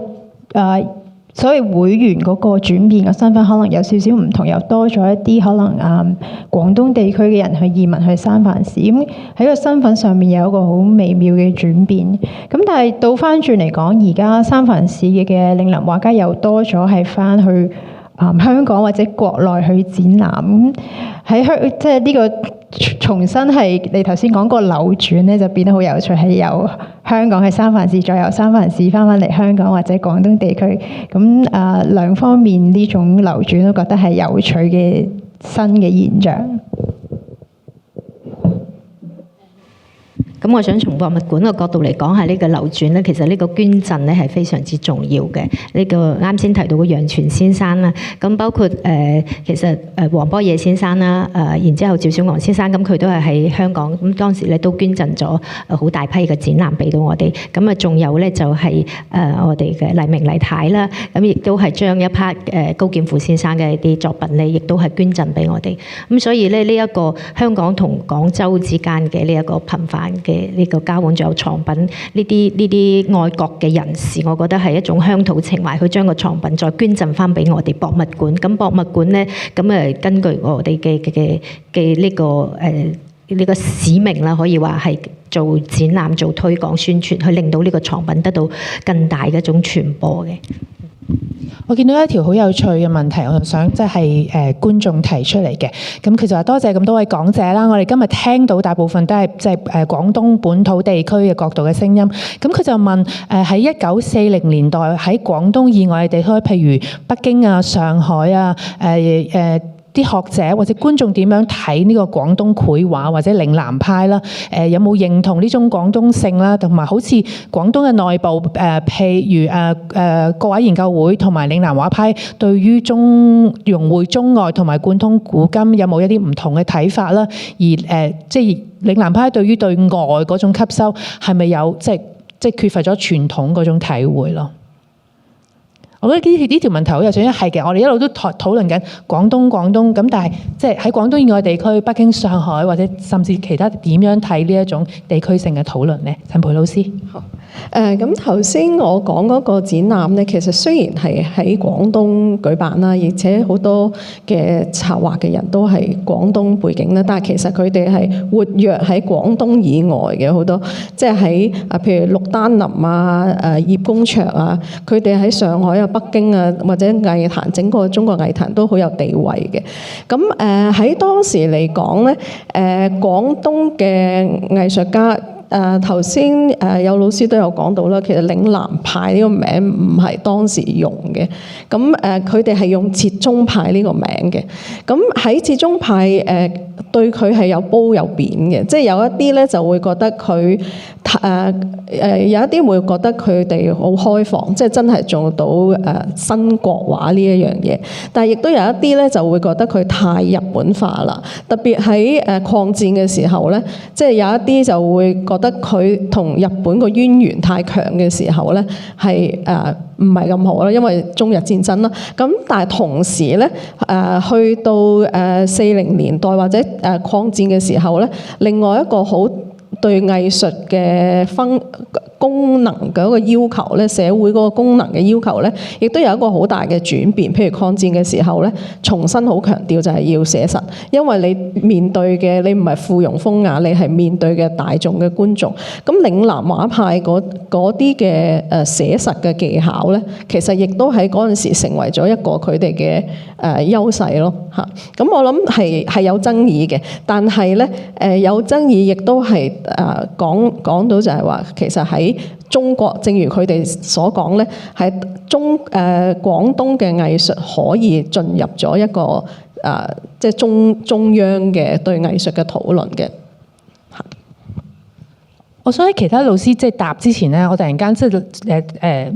諗起頭先周傑傑老師嘅分享，就係你哋嘅館藏咧，其實係唔限於即係廣東嶺南，即係你成個系統咁樣一路藏落去噶嘛？會唔會係用呢個可以回應到，即係點樣去用另一種眼光，即係譬如係北京、上海一種多於廣東地區去睇嶺南文化嗰種視野咯？就係回應翻啱先你話外地嘅觀眾去睇嶺南視野，咁其實咧我哋喺做展覽嘅時候咧，可能我哋嘅關注點咧就其中一點咧就係廣東外地嘅畫家佢嚟到廣東之後嘅一個發展嘅，咁當然咧佢對我哋嶺南嘅呢個文化咧都係非常之認可啦。其餘兩位老師，陳冠南老師。呢個觀眾提出嘅呢個問題好有趣嘅，都有學術性。就我嘅理解裏面咧，即係譬如話頭先陳培教授都舉出咗好多好好嘅例子，畫作咁譬如話廣東嘅畫家裏面，如果係文獻中最早嘅有實物嘅，可能係顏宗啦，咁仲早過林良添。咁佢其實已經係宣德年間已經去過嗰個嘅宮廷裏面去做嗰個畫師。咁後來有林良啊呢啲都，咁其實呢啲嘅人物其實喺畫史上面咧，即係中國繪畫史上面咧，即係大家對佢哋嘅即係嗰個評價都係非常之肯定嘅。咁頭先陳培教授都舉出咗阿黎簡嘅作品啦，呢個人。咁呢個人好得意，佢喺廣東嘅時候咧，其實佢個足跡係冇離開過廣東嘅。咁但係佢嘅名聲喺清代中期嘅時候已經係響徹到去北京㗎啦，而得到譬如翁方剛嘅嗰個嘅讚賞啊、認可啊咁樣，即係古代係咁樣咯。咁去到近現代嘅時候，當嶺南畫派崛起嘅時候咧，咁其實慢慢有趣嘅地方就係當我哋講廣東盛或者廣東繪畫嘅時候咧，就好多時去到講近現代嘅時候咧，好自然就會投射咗嶺南畫派就係代表咗廣東嘅繪畫，就廣東嘅。咁其實呢個事實上都唔係噶嘛。咁有一個自己親身嘅經驗咧，就係有一次我去呢個嘅北京畫院去進修，咁教我個老師係李可染先生嘅仔啦，李小可先生。咁佢第一次見到我哋交上去嗰啲嘅習作咧，佢第一樣嘢就係話咁多啲畫山水有花你好咁多染咧，呢啲就係好廣東啊！即係佢喺佢心目中，佢就話呢啲就好廣東嘅一種，即係喺佢哋北方成長嘅呢啲嘅藝術家嚟講咧，佢哋對於南方嘅印象會係咁樣樣咯嚇。Janet，因為我研究嗰個年代可能後少少，咁其實1950年代咧係頭先阿 Phil 都有提過，其實趙少昂老師或者其他老師都有喺中國以外地方去搞一啲展覽或者講學嘅，咁啊包括其實喺譬如話東南亞嘅新加坡咁樣講啦，都有一定嘅廣東性可以睇到嘅，因為當時都有好多廣東華僑喺嗰邊組織一啲會啦，咁佢哋譬如話趙少昂去新加坡落機嘅時候，就會有啲組織去迎接佢哋啊，去食飯，咁都係可以顯出一定嘅廣東性。咁但係同時間，如果你話喺當地一啲西方嘅媒體或者人士，佢哋會更多係好廣咁樣去即係將佢歸納成所謂係中國嘅話咁樣，係多於係廣東性。咁所以同一樣嘅嘢喺同一地方，但係有唔同觀眾，佢哋可能對於嗰個地緣性啊係有唔同嘅睇法咯。我對於呢個問題我都有啲即係感覺，就係我覺得嶺南畫派只係廣東性，即係廣東繪畫即係廣東性嘅其中一個元素咯。咁我能夠想像嘅就係嗰種廣東以外嘅嘅因素點樣可以即係有份建構呢一種文化身份，就係、如果你去諗40、50年代嗰種南來文人喺香港，其實佢哋唔單止喺廣東嚟，佢哋喺北京、上海或者其他地方嗰度落嚟，然之後即係對呢個地方喺呢個地方有做咗唔同嘅文化界貢獻啦。佢哋寫小説啦，佢哋拍電影啦，佢哋做創作啦。我諗嗰種廣東性就係咁樣，即係除咗廣東嘅因素之外，你都會睇到若喺其他唔同中國地區咧，較為北方嘅地區點樣去令到呢個文化嘅內涵更加豐富咯。頭先另外一條問題咧，我就想即係關於呢個木棉花嘅問題，可唔可以 scroll 翻上？因為我睇唔到木棉花。佢好似係問你而家係啦，第3、4代話木棉花究竟嗰種廣東性同埋嶺南性係廣東性啊，嶺南派嘅特性一定係趙少昂嘅特色啦。咁呢啲喺香港長大，而家第3、4代即係同木棉花廣東呢啲仲呢啲含義仲有冇？即係咪已經好大嘅減少咯？我可以補充嘅，即係因為應該喺美洲後一輩嘅嶺南派嘅畫家，其實佢哋好多都係追隨趙少昂嗰種畫風嘅。咁所以有呢個問題出現就係究竟佢哋畫嘅係趙少昂嘅風格啊，定係嶺南派嘅風格咁樣咯？睇下邊位老師想回應呢條問題，應該都係你嘅 Janet 係咪？咁啊，在於我哋即係讀藝術史或者成個嶺南畫派好廣咁嚟睇咧，趙少昂就只係其中一個畫家或者其中一種風格啦。咁但係喺我會睇即係頭先我嗰個演講嚟講嘅內容咧，喺佢哋嗰個畫群當中，佢哋確實係將廣東性、嶺南畫派性同頭先所講趙少昂性呢3樣嘢係會混為一談，係視為同一樣嘢。咁你要講會唔會第3、4代係減少呢種革命嘅意識？我諗佢哋會仍然係講好多嶺南畫派嘅源流，同埋同當陣時嗰個革命有啲咩意義，佢哋都係知道呢樣嘢。但係對於個木棉，我諗更加多係佢哋對於嗰種香港嗰種環境，或者廣東嗰種環境嗰種惦念，多於係較早之前嗰種係有革命意識嗰種概念咯。其他3位老師有冇補充？即係對於木棉或者係嗰種革命嘅精神，同對喺呢一個當下呢個時代，其實仲 relevant 咧？即係我想補充少少，就係話頭先 Janet 都講得好好。我覺得喺中國書畫藝術史上面咧，佢無論書法好，佢畫好啦，佢其實去模仿前人模仿老師係一個好普遍嘅一個現象啦。咁喺現代嚟講咧，即係譬如話佢某個學生佢跟某個老師去學書法，或者學畫又好啦。咁佢有佢嘅機緣，亦都係佢心目中係喜歡呢個老師嘅一啲風格。咁所以有時候佢畫出嚟嘅作品受到老師嘅影響係好自然嘅。但係佢點解要有畫到好似老師咁樣咧？除咗係咪能力嘅問題之外咧，更加重要就係佢有好多時佢係有一個選擇性，就係話佢唔係話唔去做第二啲嘅創新，而係佢心目中佢覺得我就係想畫到好似老師咁樣，因為佢中意老師嘅呢個風格，即係唔排除有呢個咁樣嘅因素嘅。咁其實咧，我喺廣州睇到嘅咧就唔係即係佢廣東性嶺南畫派廣東性，其實趙少昂先生嘅影響就唔算多，可能喺香港或者係喺外地就會多。咁我哋睇到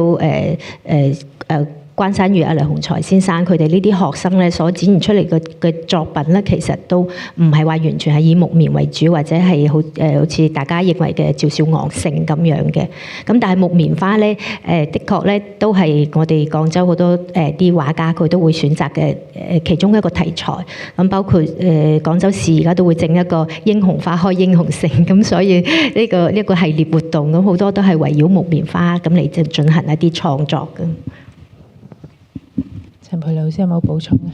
我見到有另外一條呢個都我覺得點解會用今一次討論廣東性嚟開展今日嘅研討會，都係一個值得討論同埋思考問題。呢個問題就係你認為2024年喺香港討論廣東性嘅意義喺邊度呢？你期待概念係咪可以能夠即係為年輕人帶嚟一啲新嘅思考拓展？我其實我嘅感覺係我諗嗰個意義，即係喺四位老師思考點樣回應呢個問題嘅時候，我姑且可以回應一下，就係因為要重新去思考嗰種呢個地區嘅多元化啦，呢個地區嘅文化多元性同埋對多樣化，我覺得係你要俾年輕人知道呢度嘅文化有幾多種唔同嘅 complexity 啦，多樣性喺入邊，先至知道自己其實內地喺邊度啦，或者其實我頭先所講，你食雲吞麵嗰樣嘢，其實唔單止係喺香港出現，其實佢可能個來源喺廣東廣州嗰度嚟，佢嚟到香港有其他嘅唔同嘅變化咁樣咯。咁我覺得對於即係我作為一個策展人嘅諗法，就係你俾到年輕人知道，佢自己呢度嘅文化係喺邊度，然之後當中有啲咩變化，當中有啲咩可以令到佢思考嘅地方。我呢個就係覺得點解我哋2024年喺廣東仲討論廣東性，或者討論乜嘢叫做廣東文化或者廣東身份呢樣嘢咯。其他老師呢？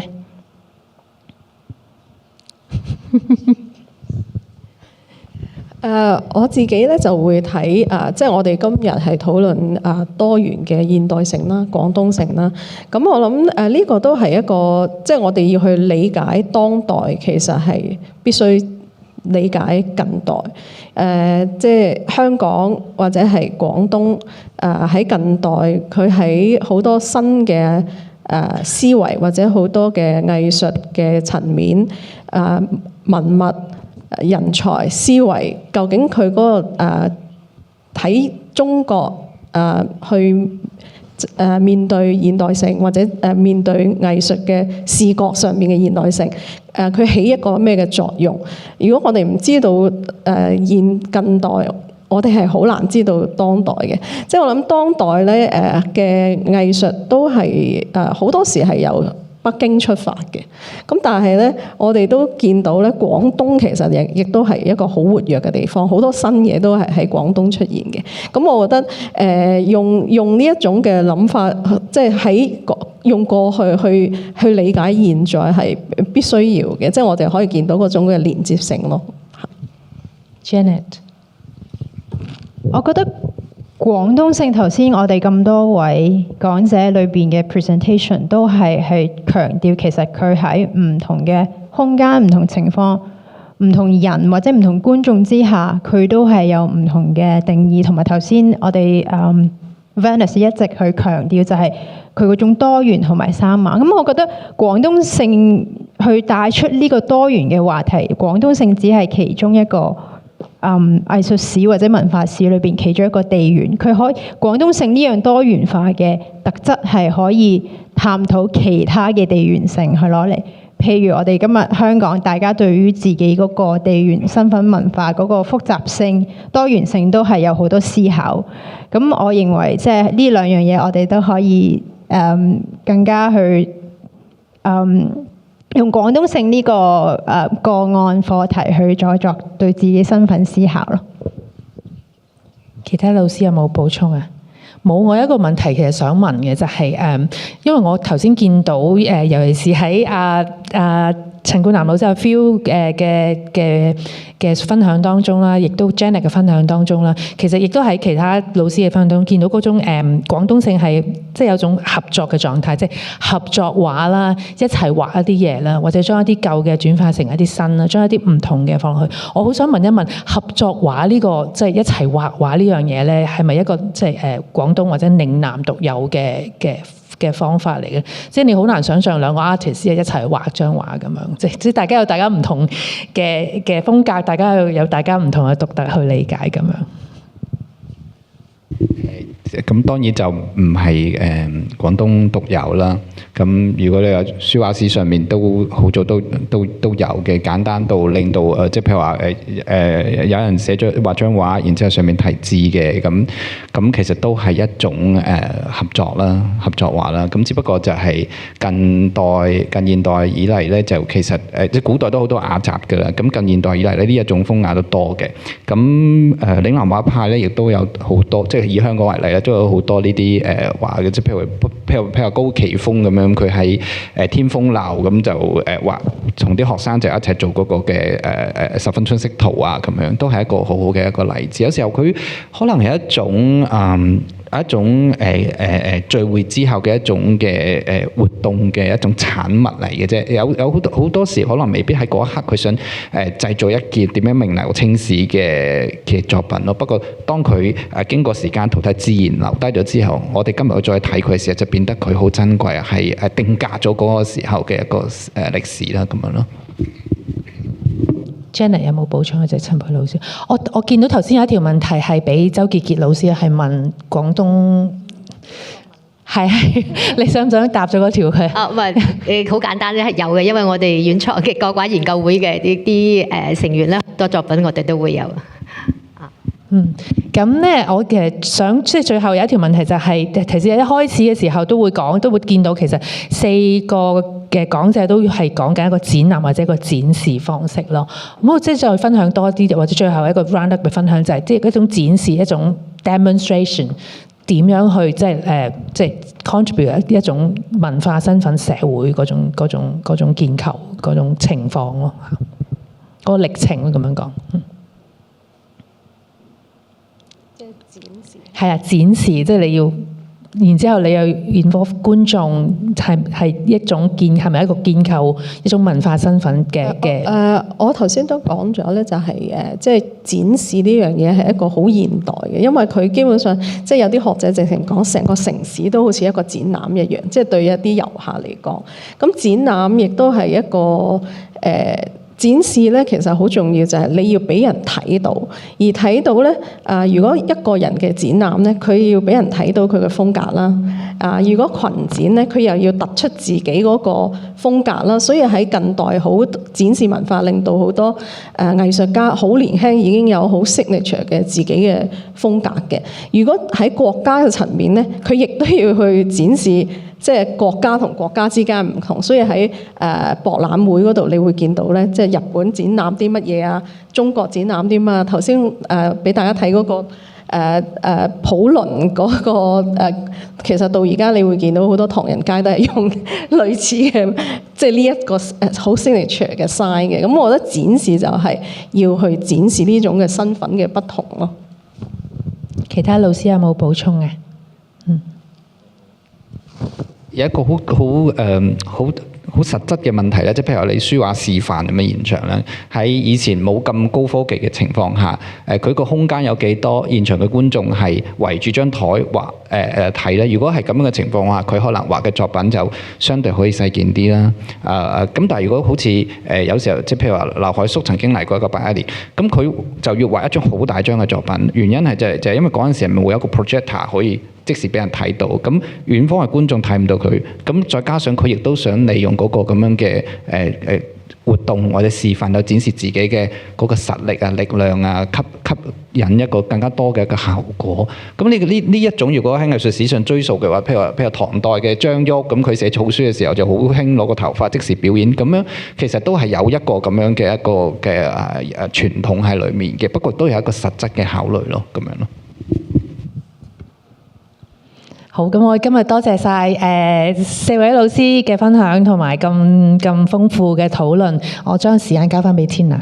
我都再次多謝咁多位咁精彩嘅presentation 啦，探討廣東性呢一個問題。又亦都多謝 Venice 咁好嘅 moderation。咁我希望今朝我哋大家都學咗一啲嘢。咁今日第一個環節就完㗎啦。